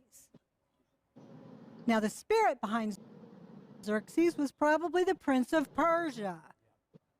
He was claiming to be a very powerful watcher. Yep. And I understood what his response meant. Oh my God, there's so many jokes I can make about him proclaiming himself to be a watcher. They have groups for that. They have groups for that. Yep. Just drop off your keys on the way in, and you're good. Fucking preacher by daytime, glory hole fucking technician at night. You know, right there. There you go. Let it play. I've got to watch her eye movements. As she's telling the story, I want to watch her eyes. Special if I'm choosing you. Yeah. You're pretty special if I'm choosing you. Out of all the hers around here, I chose you. Yeah, out of all the fucking Kim Kardashians and fucking Kylie Jenners and shit, I'm gonna choose some crusty ass old bitch with weird fucking facial makeup. There's no doubt a university not 5 miles from where she sleeps with a bunch of hot ass co-eds that some demon would probably be like. It was like, oh yeah, that dude. No, sorry. You know, you got this girl's got cobwebs in her. Yeah, I was about to say she has the same haircut my brother has. I doubt I doubt this demon is choosing her. By that creature multiple times, and only when I was able to verbalize the name of Jesus did he go away. I always heard his voice in my head. I could not move, just like these alien abductions. I was frozen, couldn't speak, but finally, after praying internally, I was able to speak the name of Jesus, and each time he would be gone. Well, other Derek, seriously, wait a minute. She said she couldn't speak, yet she asked him who he was. What? But she just described sleep paralysis and a night. She just described sleep paralysis episode. Alex, one of our co-hosts over on the Week in Horror, he suffers from that. So she literally just described that. Yeah, no, she just now she said that she was paralyzed, couldn't speak, couldn't move. Yet 2 seconds ago she told us that she asked him who he was. Oh yeah, she did, didn't she? I didn't catch that. Yeah. Oh, you lying little. And when she gets creative, that's why I want to watch her. That's why I'm keeping an eye on her eyes. When she gets really creative with the story, when she goes into like creative details to describe things, I want to see where her eyes go. I want to look her in the eyes. I want to look her in the eyes. Well, no, it's because when she's accessing while Derek watches. While Derek watches. When she's telling the story, even if it's rehearsed, when she's accessing the creative part of her brain, her eyes, there's a reflex, unless you're really, really aware of it and you're trained. There's a reflex an involuntary reflex that your eyes will do when you are accessing the creative part of your brain in order to conjure details that don't exist. So, and it usually happens when you're telling a story, which is why cops will let you just talk and talk and talk and talk in an interrogation, because the longer you talk, the more creative you have to get and the more details you have to conjure. So they'll watch you to like see where your eyes are going, because that is an indicator of what you're doing. So I'm curious as if we're going to see that with her. All right, here we go. To use my free will to do something that was going to pull me away from God. Yes, Christians can be invited, attacked, oppressed. There was probably a dozen visitations over the course of 5 or 6 years. But finally, the last time, this is what's really interesting. The very last time this creature showed up, we had just gotten our dog, Sam T. Dachshund. Sam would have barked if someone had been in the room. And mind you, I'd previously... But she just got the dog. How would she know that? All right, I'm done with this. This is too crazy for me. All right. The alien sex scene is over. They didn't really talk about aliens. They wanted to, but I want aliens, man. Well, she essentially, okay, so those who don't know who are currently in the live chat are not familiar with the fact that I have a podcast where we talk about horror movies, and one of my Johnny O is the plot hole is on that show with me. He's one of my co-hosts. Another one of our co-hosts, Alex, actually suffers from sleep paralysis and night terrors.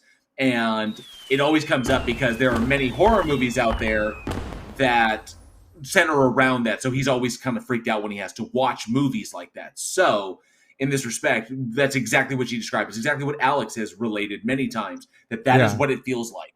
And that sometimes there's a weird, creepy familiarity to the entity in the room. But any conversations or anything that happened are all going on in his head. And it took him a long time to figure that out, because sometimes he would think he was screaming when it was all internal, because your vocal cords are paralyzed. So let me tell you what really happened with Granny Dusty Snatch here. What really happened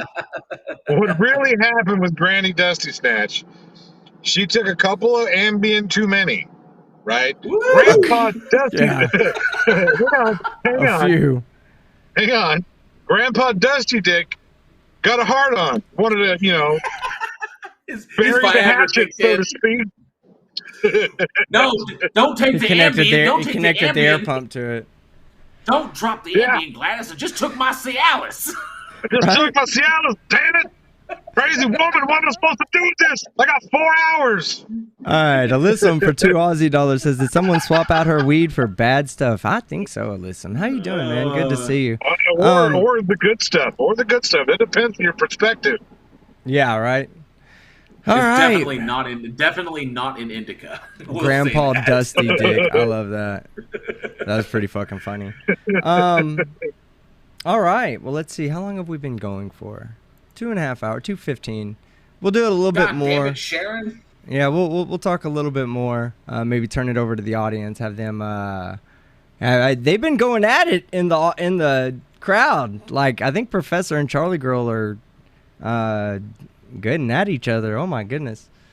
I didn't even see anything that was going on. I hope you guys kept it civil. I'm sure my mods would have prevented anything from crazy from happening. Did you hear about the supposed monolith that China claims to be found on the moon? What? Like the one that popped up and disappeared over by the crayons here on Earth, or over by the canyons here on Earth? What? That'd be crazy. Yeah, that was a plot to 2001: Space Odyssey. Yeah. Right. So yeah, so the first video on my new channel is going to be everything I love about The Expanse, season 1, and it's going to be the science. So I'm going to talk about everything that, well, it's not just going to be about science because they have some amazing plots that they set up in that show. But man, I love that show. That show was so good. It's inspiring me to make a channel and create these videos where I break down what's so badass about these shows.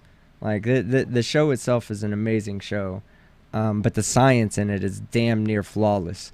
Almost the only times they have bad science in the show is simply due to the fact that they're recording the show under Earth's gravity, and some things are just you just have to deal with some things, you know, like you can't take away Earth's gravity at will and still film on Earth. You know, you have to be off Earth to not film, like in space to film realistic space things. McConaughey did not dock the lander to Gargantua or to the. No, and Santa does not exist. God, that was such an amazing scene, though. Relativistic motion. That was brilliant. Yeah, the Rocinante forever. That's right. Robert Better. Are you watching the new ones? I think the new ones. Are just coming out. I saw the first episode. I don't know if the first episode dropped yesterday or the second episode dropped yesterday, but I watched the first episode yesterday. But I don't know if a second one, or I think I watched it yesterday. Maybe, I think it was Thursday night, but it was so late in the night that it was after Friday, and I know that new episodes are every Friday, so I don't know if there's 2 of them and I caught the first one, or if there's only one and that was the first one to drop. But geez, man, that show's so good. It's so good. I really dislike the way they got rid of one of the characters. His real name's Cass something, and he had multiple sexual allegations put on him, and they took him out of the show, right? But they could have just like wrote him out of the show, you know? They really didn't need to bring him to like explain his death. And the way they explained his death was, I kind of was like disappointed.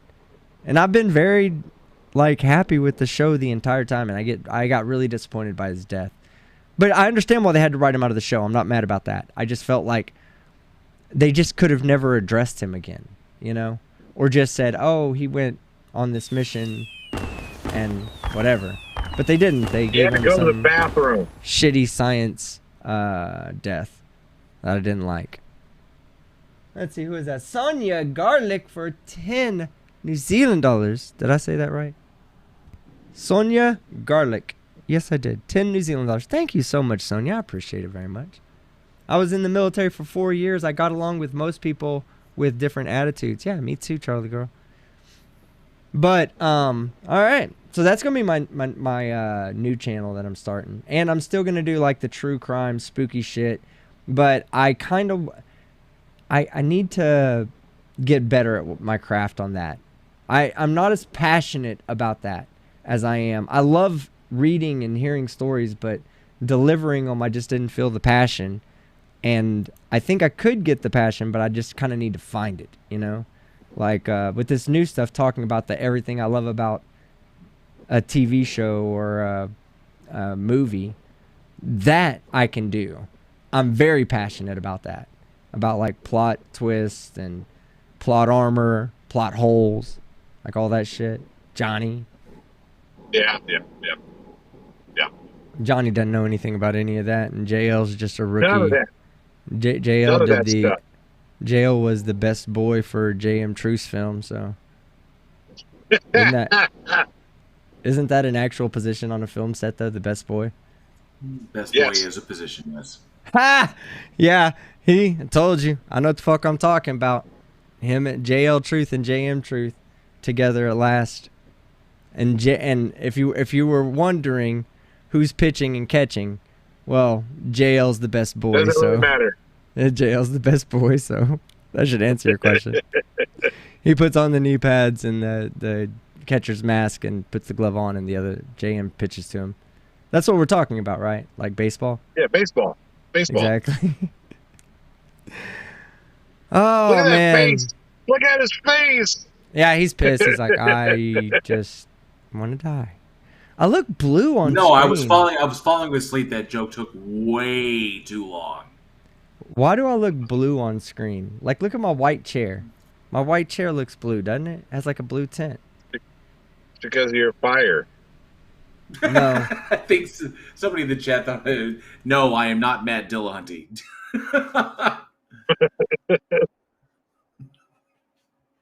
Let me see. You could be Matt Dillahunty. No, I'm in far better shape than Matt Dillahunty. If All right, you let's were see what's coming from. swole. All right, let's see. Isn't an AG an Attorney General? Yeah, AG stands for Attorney General. Blue Flame, La Flama Azul. What up, Keith Newton? How you doing? All right. I don't know. What do y'all want to do? Y'all want to watch another video? Just do it for. Let me find. I think I got a couple of short ones. Oh wait, I can't do these because I have to do my. Some of these are going into my. 12 days. 12 Days of Christmas. Yeah. I guess I can. all good. I guess I can play a 12 Days of Christmas here. We'll play We a don't 12. want you to spoil anything. No. We don't want you to spoil anything. You've been going for a hot minute, so. Yeah. But I'll play this short thing and then we'll get out of here. The children want an early Christmas present, I believe. So I'll play the unedited version of this. This guy's a jackass.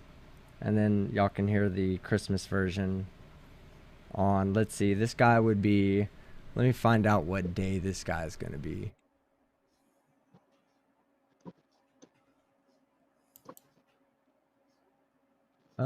He might be number 1, an idiot under a tree. Because Two Stupid Moors is the second. He doesn't get arrested. He's not a flat earther or a frauditor. Doesn't get, like, tased. He's not a soft sit. He is a Karen. But I'm going to tell you, this the lady in this, there's a woman in this film with her, or in this video with him, and she's amazing. He could go under Karens, Neanderthals, or lead liquors. But I think he's going to be my number 1, idiot under a tree. Let me load it up for you guys. Give me a second.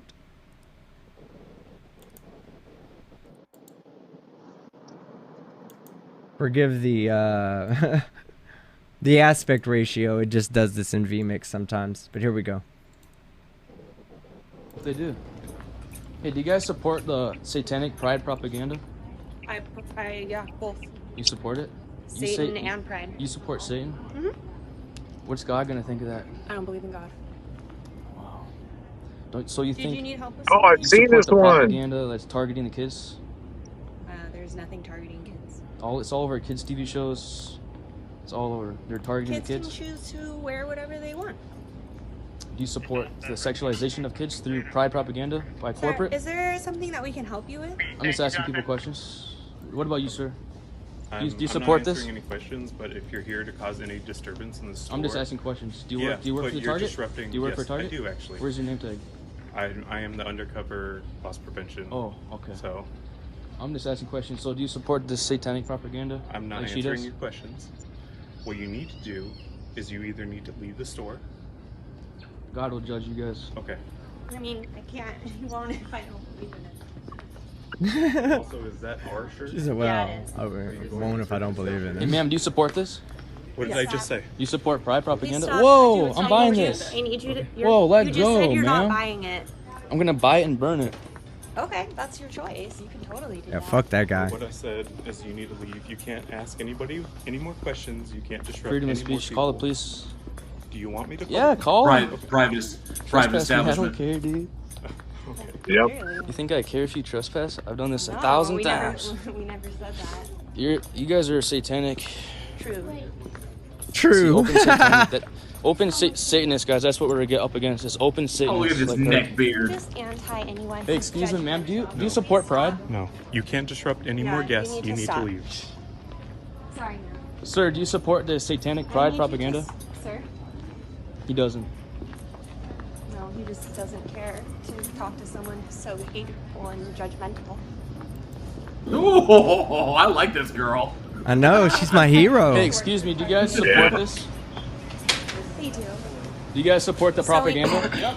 You do? Yep. So you can please. It's satanic, man. Look at that. You know what the little real by rainbow little stands people for? like that are fucking falling away. The real rainbow is from God. The real rainbow is from God. Okay. No, it's actually from refraction of light. I was going to say light refraction. It's actually light refraction, but it's So okay. are you doing self-checkout? You're trying. Hey, sir, do you support this propaganda? Ignore him. That's probably gonna be my response. Do you support it or Actually, not? it's made from refraction, Yeah. but hey, Ask some you're questions. trying. Are you gonna purchase that or not? Hey, sir, do you support this propaganda? I need you to stop. Huh? I need you to stop. Okay? See, this is where they should have taken this shit away from him and just thrown his ass Yeah. out. Say fuck off, get out of here. Hey, ma'am, do you Fuck support all this? this bullshit. Like, no, you're not Do you allowed to support buy Pride? this shirt. Get out. Everybody here does. You should probably move somewhere else. And what a jackass throws it on the ground and then steps on it. What a tool. Well, you've gotten half of your December 14th present, guys. The other half will come with my my commentary on it. But he'll be the first one. He'll be my idiot under a tree. And then I need to, hey, who wants to, hey, out there in the chat, who wants to help out and help me find some of these videos. I need a good more video, short, something we can all laugh at. It can be covered by any of the other channels. Just find me a good one. I need I got you one. Okay, Johnny's doing the Moors. Johnny's doing the Moors. Oh. So everybody in the live chat can recognize that was a Christian telling you that inclusivity is satanic. Yeah. That right there is tribalistic indoctrination. Inclusivity. But I don't think all Christians is are like that, satanic. because I know Christians that are very open. I do know a few of them that are open. Oh, I yeah, know I mean, a lot I mean, I don't proclaim to know a lot of. I'm not going to be like, yeah, I know. I know a Christian. I'm not a bigot. I know a Christian. You know, I'm not going to be like that. I actually do. I do actually like have family and whatnot, and a lot of them are inclusive. Like they would be open to things. My cousin is, or my niece is dating a. I don't know if she's considering herself trans. She identifies as a boy. And I was really proud of my mom. My mom really made me proud, guys. Like, I was so happy for her. Like, I had a conversation with my mom, and I had to explain to her why some of her ways of thinking are you know, outdated. We'll just say that. They're outdated. And so when I was speaking to her, I was telling her, you know, like, I was like, you got to see it for, you know, stop looking at a trans person as a trans person. They're just a person. They're a normal person, just like me, just like you, normal person. Start there.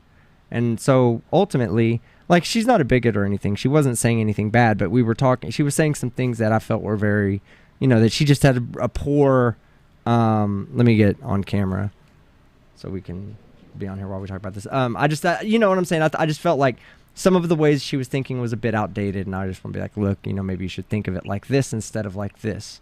And so the other day when she was talking about my niece, she said her boyfriend.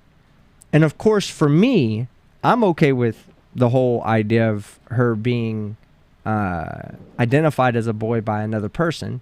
But it just kind of hit me that my mom identified her as a boy. And I was very proud of my mom, because it didn't come out as if my mom had to stop, catch herself, and then say what she thought I would believe was right.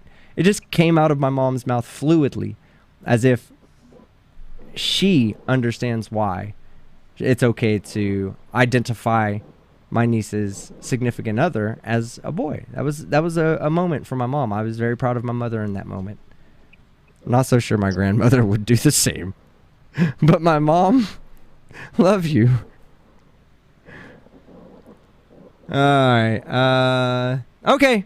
So that's the show, I think. Let's see. I'll turn it over to everybody. Since you're not on camera, you can go first. Johnny. And I might stay on for a few minutes more and chat with the live chat. Just because I need to be around people right now. And even if you guys got to go, I understand. But I want to chat with the live chat and kind of, I don't know, see what's going on in their lives. So go ahead, Johnny. I had fun. It's fun. It's always fun making fun of people who think they had lizard sex. Right?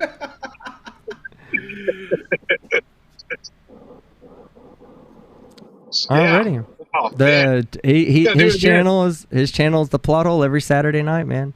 Well, next Saturday night and then 2 Fridays in a row, and then starting in January we'll be back to Saturday and a regular upload schedule. After the 12 days of Christmas. I don't want you to be mad at me. I don't want you to be mad at me because I'm going to schedule my birthday stream around your Saturday Cypher on January 8th, by the way. Okay, January 8th. You know whose birthday that is? Elvis's. That's right. It's also mine. It's also Elvis's. We'll be celebrating Elvis's birthday that night on my channel while Johnny live streams his birthday live stream. No, okay, so you said you're going to be scheduling it around. What does that mean? You are going to schedule it. We normally do 6:30. I don't know. I might go. I don't know. We'll find out. We'll figure it out. How about this? Why don't you try to plan to be on my channel first? That way we can bring everybody that wants to come from my show over to your show. I think that would be fun. And then we won't even go long that night on my channel. I like to celebrate Elvis's birthday privately, so I probably won't be doing a live stream for very long. You have your studded shoes and shit. I might actually okay. I'm gonna say this one time, panel members, you, Johnny, and JL. We're gonna test the audience. Don't you, either one of you, say something again. January 8th. Should somebody in advance tell me, remind me, I will do my best to get some blue suede shoes to wear with my mankini on Elvis's birthday. Are you asking for our permission? No, for Johnny on Elvis's birthday. So if somebody in the chat will remind me of that, you can't. I don't want you guys reminding me because y'all some fucking elephants and shit. I can never fucking say anything around y'all. Y'all fucking remember fucking 3.5 years ago when you said this, skeptic? Oh, like, yeah, dude, I'm sorry.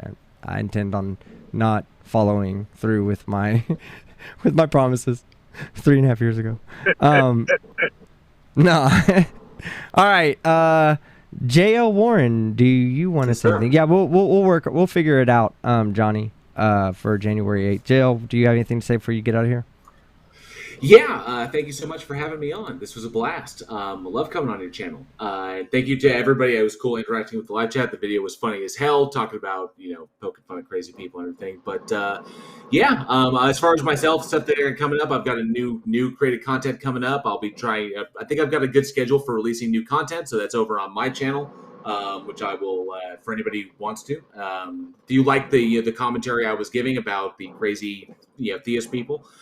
So I've got that going on. And then, of course, the horror film podcast, Week in Horror, which is, I have all those links over there. So you can come check us out over there every Wednesday at 7 p.m. Johnny O is one of the hosts. And then, of course, it's pretty much it. So we'll be trucking along through to the end of the year. And hope everybody will be along with us as we see what the new year brings. I've got big plans, that may entail maybe going political, maybe going into some activism. To really, have an impact. Everybody unsub right now. JL Truth. And looking at the extent of 501c3s and how churches misappropriate this and take money and steal money and hoard money and stuff like Joel Osteen is doing. So looking into that, and I want to have more of an effect in my community. I want to really do something, really put something out there in the world. and I hope that people will be along on the ride for me. Or be along the ride with me on that. Awesome. Well, you know you got a home here. Anytime you want to come grace us for a Saturday night Cypher. The Saturday night Cypher is all about just getting together, watching some stupid videos, chatting with friends, and surrounding ourselves with good people. And I think both of you guys are good people. I'm sure glad that Brainy didn't come tonight, because then I wouldn't be able to say that. No, Brainy, I love you, man. He's out with his woman right now. He gets a pass tonight for not showing up. But yeah, man, I'm glad you're making moves, and you're always welcome here on Saturday nights. In fact, I would like to start bringing more and more people on regularly. So either one of you guys want to come on anytime I'm doing a Saturday Cypher, along with PhD Tony and, you know, all the people that come on here regularly. You all get invites for Saturday night. So. All right, well, you two guys, I'm going to kick y'all out, and I'm going to chat with the audience for about 10 minutes or so, and maybe then I'll get out of here myself. Thank both of you guys for coming on, and y'all have a great night. Thank you, bud. Yeah, good. Later. Cheers, everybody.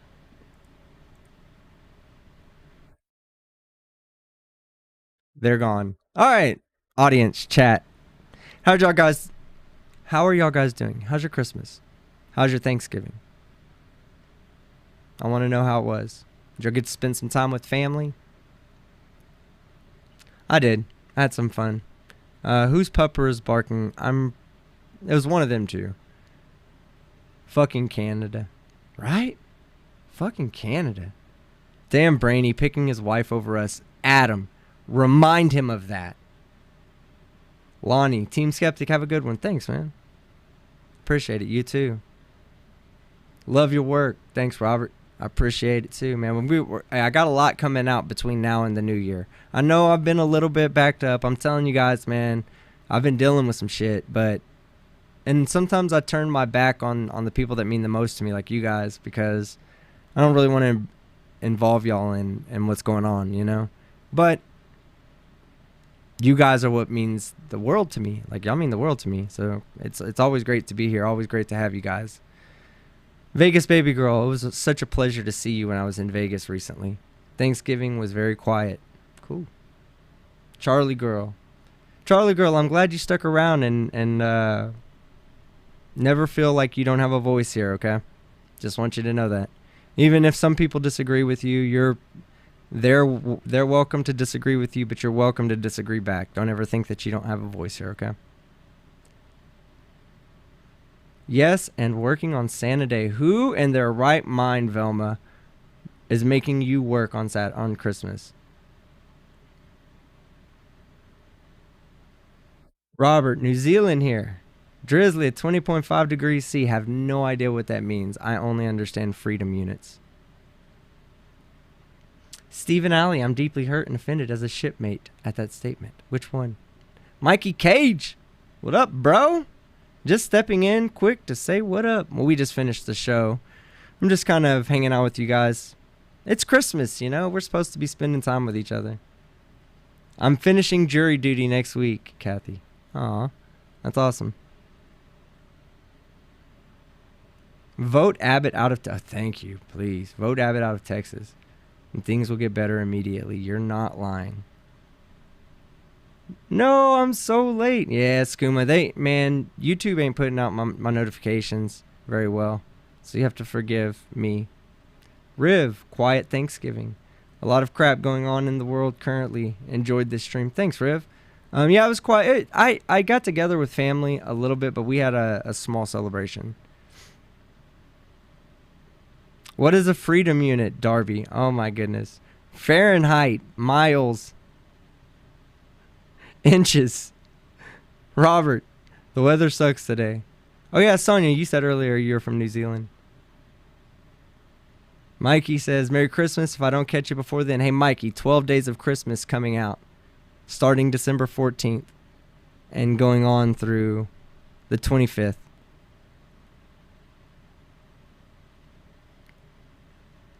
Mr. Andra, -2C and snow in here. That's 30 and cocaine from the sky, Team Skeptic. Oh, yeah. That's cold. 30 degrees is cold. Remember last year when we had that, like, winter storm? That's when shit got shit got fucked up for me starting in February. It's been like one consistent thing after another. We're going to work on just putting out content and leaving all that. 2020 and 2021 is going to be left behind in lieu of content.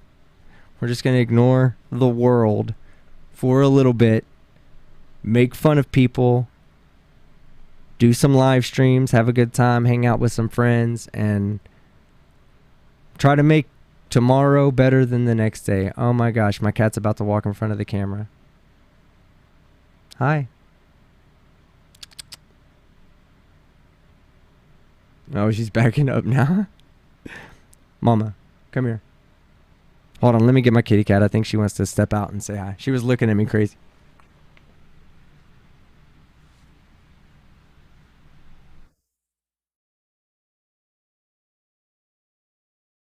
There we go, a little kitty cat. She'll finish the stream with us. Hi, Mama. Cool kitty bomb, right? Oh, yeah, kitties. You know, what's the cat's name? Reese's. Because she looks like a little Reese's peanut butter cup. She's a runt. You're basically the name of one candy, and the best way to describe you is with another candy. That's a pathetic life. I know. I know. She gives kisses too. I don't know if she'll do it right now because I'm holding her. Oh, she wants down. She doesn't want me to hold her anymore. And I don't feel like being bit in the face. Alright. We have had 36 fosters this. Oh my god, Charlie. She's one. I couldn't foster another one. If I took another one, I would. Yeah, she was purring. If I took another one in, she would. I wouldn't. We did take another one in fact. I got another cat, but it's not mine, it's my brother's. He moved in with me, and when I had a death in the family recently. I don't remember if I talked about it on the stream or not, but I'm not going to talk about it. But I had a death in the family recently, and we had to foster the cat that was, you know, the person who had passed that they owned.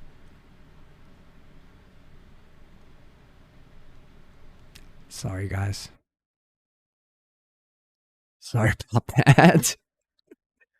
Oh, but anyway, we had to foster the cat, and yeah, I mean, so I took in another cat. I hate cats. I love them now, but I hate them. Yep, here comes the kitty. She just walked by, like, right in front of the camera. I'm sure she'll make her way back. Mama, what do you want? So what do you guys want for Christmas this year? Tell me. I want a Ridge wallet. That's all I want. I want. That's what I'm going to tell people I want this year. Just give me a Ridge wallet. You sure that wasn't an alien? That could have been other Reese's. I don't know. That might have been other Reese's. She's looking at me demonically right now. Slippers. I'm allergic. There's that. Yeah, I think I'm allergic too, Mr. Andrew. Ever since we've gotten the cats, I've been just like... You want an engagement ring, Oh my god, Vegas, baby girl. Love cats, hate the hair everywhere. Exactly. Why could, if God really existed, why couldn't he make a hairless cat that is cute and doesn't look like it's anorexic? I want to make love to my woman, but I doubt that'll happen. Feel you on that. A new Glock 44 and a Kimber Mako WOP. The Glock 44. I used to have a 40 cal. I think is it Glock 22 is the 40 cal? I think so. Hold on, let me see.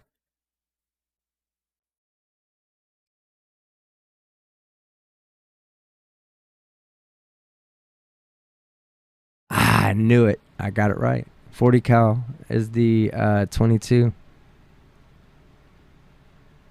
The Glock 22. All I want for Christmas is 1 million subs. Shh. Lilyn? That's like what I want. Yeah, I used to have the Glock 22. That's what it was. I would love another 5 years with my Yorkshires, Terry. Pookie, that passed this week. Oh, I'm so sorry, Surrender Monkey. You speak my language, Stephen Alley. Got one on my headboard. All right. Well, that's it. I just wanted to hang out with you guys. A little personal time. I miss you guys a lot. A lot more than I show, trust. But I got a lot of work ahead of me coming up. We got a lot of streams coming up. Be nice to each other. Point out stupidity where stupidity is out there. We never got around to talking about who wants to help me out with picking out videos to do. Johnny said he'll do the mores. Is there anybody that wants to pick videos out? I just need a 3 to 5 minute video. I need one that has somebody getting arrested and yeah, just somebody getting arrested. It can be a Karen, anti-masker, sovereign citizen, frauditor, doesn't matter. I need a flat earth video. Who wants to do the flat earth video? Who wants to pick me out a good, stupid 4 to 5 minute flat earth video?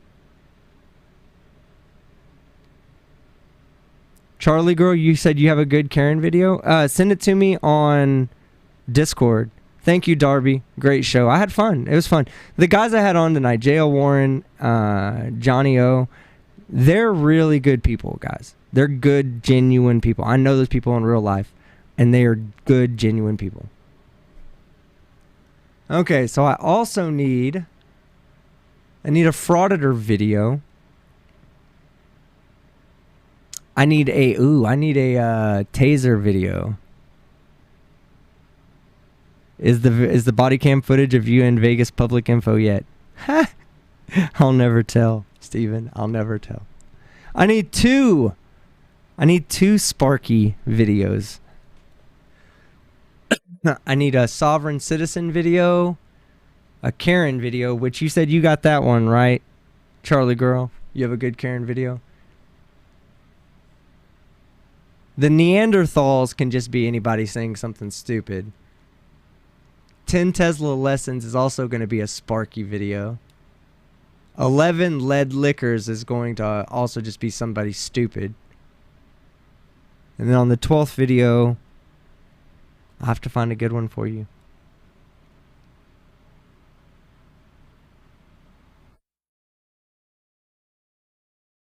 Glad I was here live. I'm glad you were. I'm glad you were too. You know, the show is only half me. You know, it's only half us on here. You guys are just as important to the show as I am as the entertainer. I'm just the only person that has the mic. Alright. I just ran out of milk duds. Oh, God. Do I want a sad tase? As long as the person getting tased. Ooh, a chomp chomp nom nom vid. Mr. Andrat. Where can I put dogs in?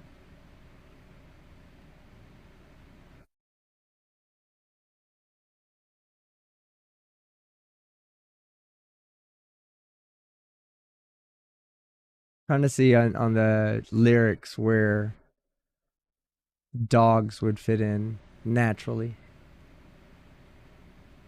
I could put them on the lead liquors or the Neanderthals. So if you have a good one, yeah. A Bible hugger. What's up, mama? Oh, God, she's freaking out right now. Come here, baby. Come here. Come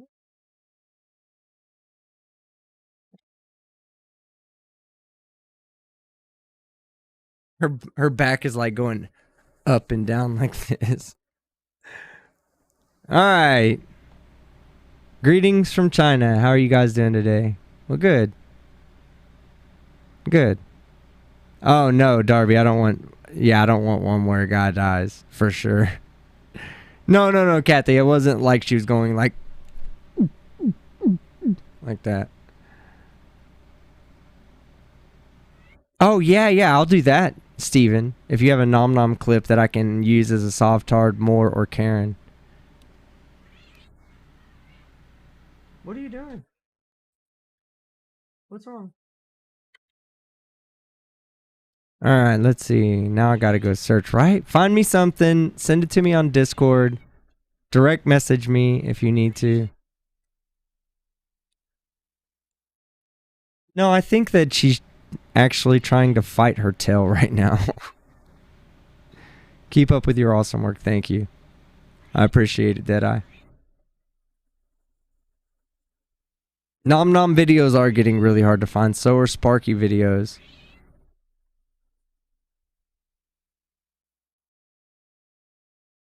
Sweetie, what happened? Give me 1 second. Let me make sure she didn't get something like in her tail or something.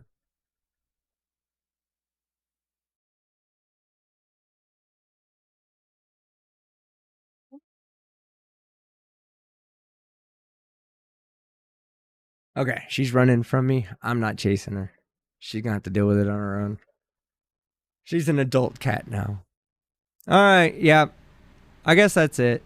You're the best at talking to people who watch you live. Well, thank you. I like it. I like the interaction between us. I think it draws people in when they know that the people they're watching are actually also looking at you guys, you know? Makes you feel part of the actual conversation. And I want y'all to be a part of it. I can't watch it the whole show, obviously, but that's kind of what this is all about. Just us having our little hanging out. She is getting crazy, Kathy. She's getting extra crazy. Sometimes our pets choose us, yes. I am definitely my cat's pet. Alright, guys. I love you guys. This is the end of the show. Y'all have a great night. I am going to try to record that video now. Your cat buke sounds was actually pretty cool. Sun-based, yeah. I don't know if y'all can hear that. Hold on. Let me turn off my noise remover. Oh, you can hear it for sure now.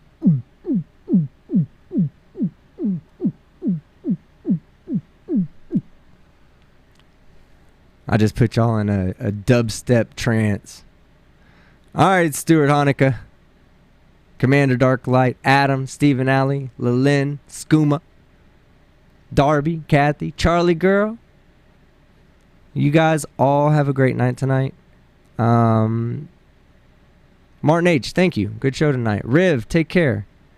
Why don't y'all let's get together on Saturday night or on Wednesday night, and I'll have a few good videos to watch with you guys. Y'all want to do that? Y'all want to watch some videos together? Let's do it. All right, I'll Discord you a link. Thank you, Robert. I appreciate it. Y'all have a good night. I'm Team Skeptic. I'm stalking you, Mr. Andrat. Stop stalking me. Stalkers can't stalk their stalkers. You know this. This is part of the rules of society. Stop stalking me and take it easy, my friend. OG Goblin, you take care, my friend. Let's see who anybody else. Nope, no. All right, and all that jazz. So close to 50K. I know. We're like 315. Let me go back and look. I should have never made that dumbass claim in my last video when I was like, this video should put me over 550K.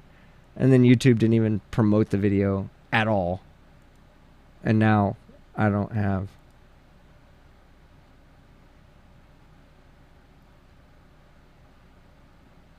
Yeah, about 315 subs is what I need to get to 50K. My 12 days of Christmas should get me above it. But you guys are awesome. Hit the like button. Subscribe if you haven't already. Tell your friends. Tell your friends. Tell your mama. Say Team Skeptic's back. And now I'm out. Later.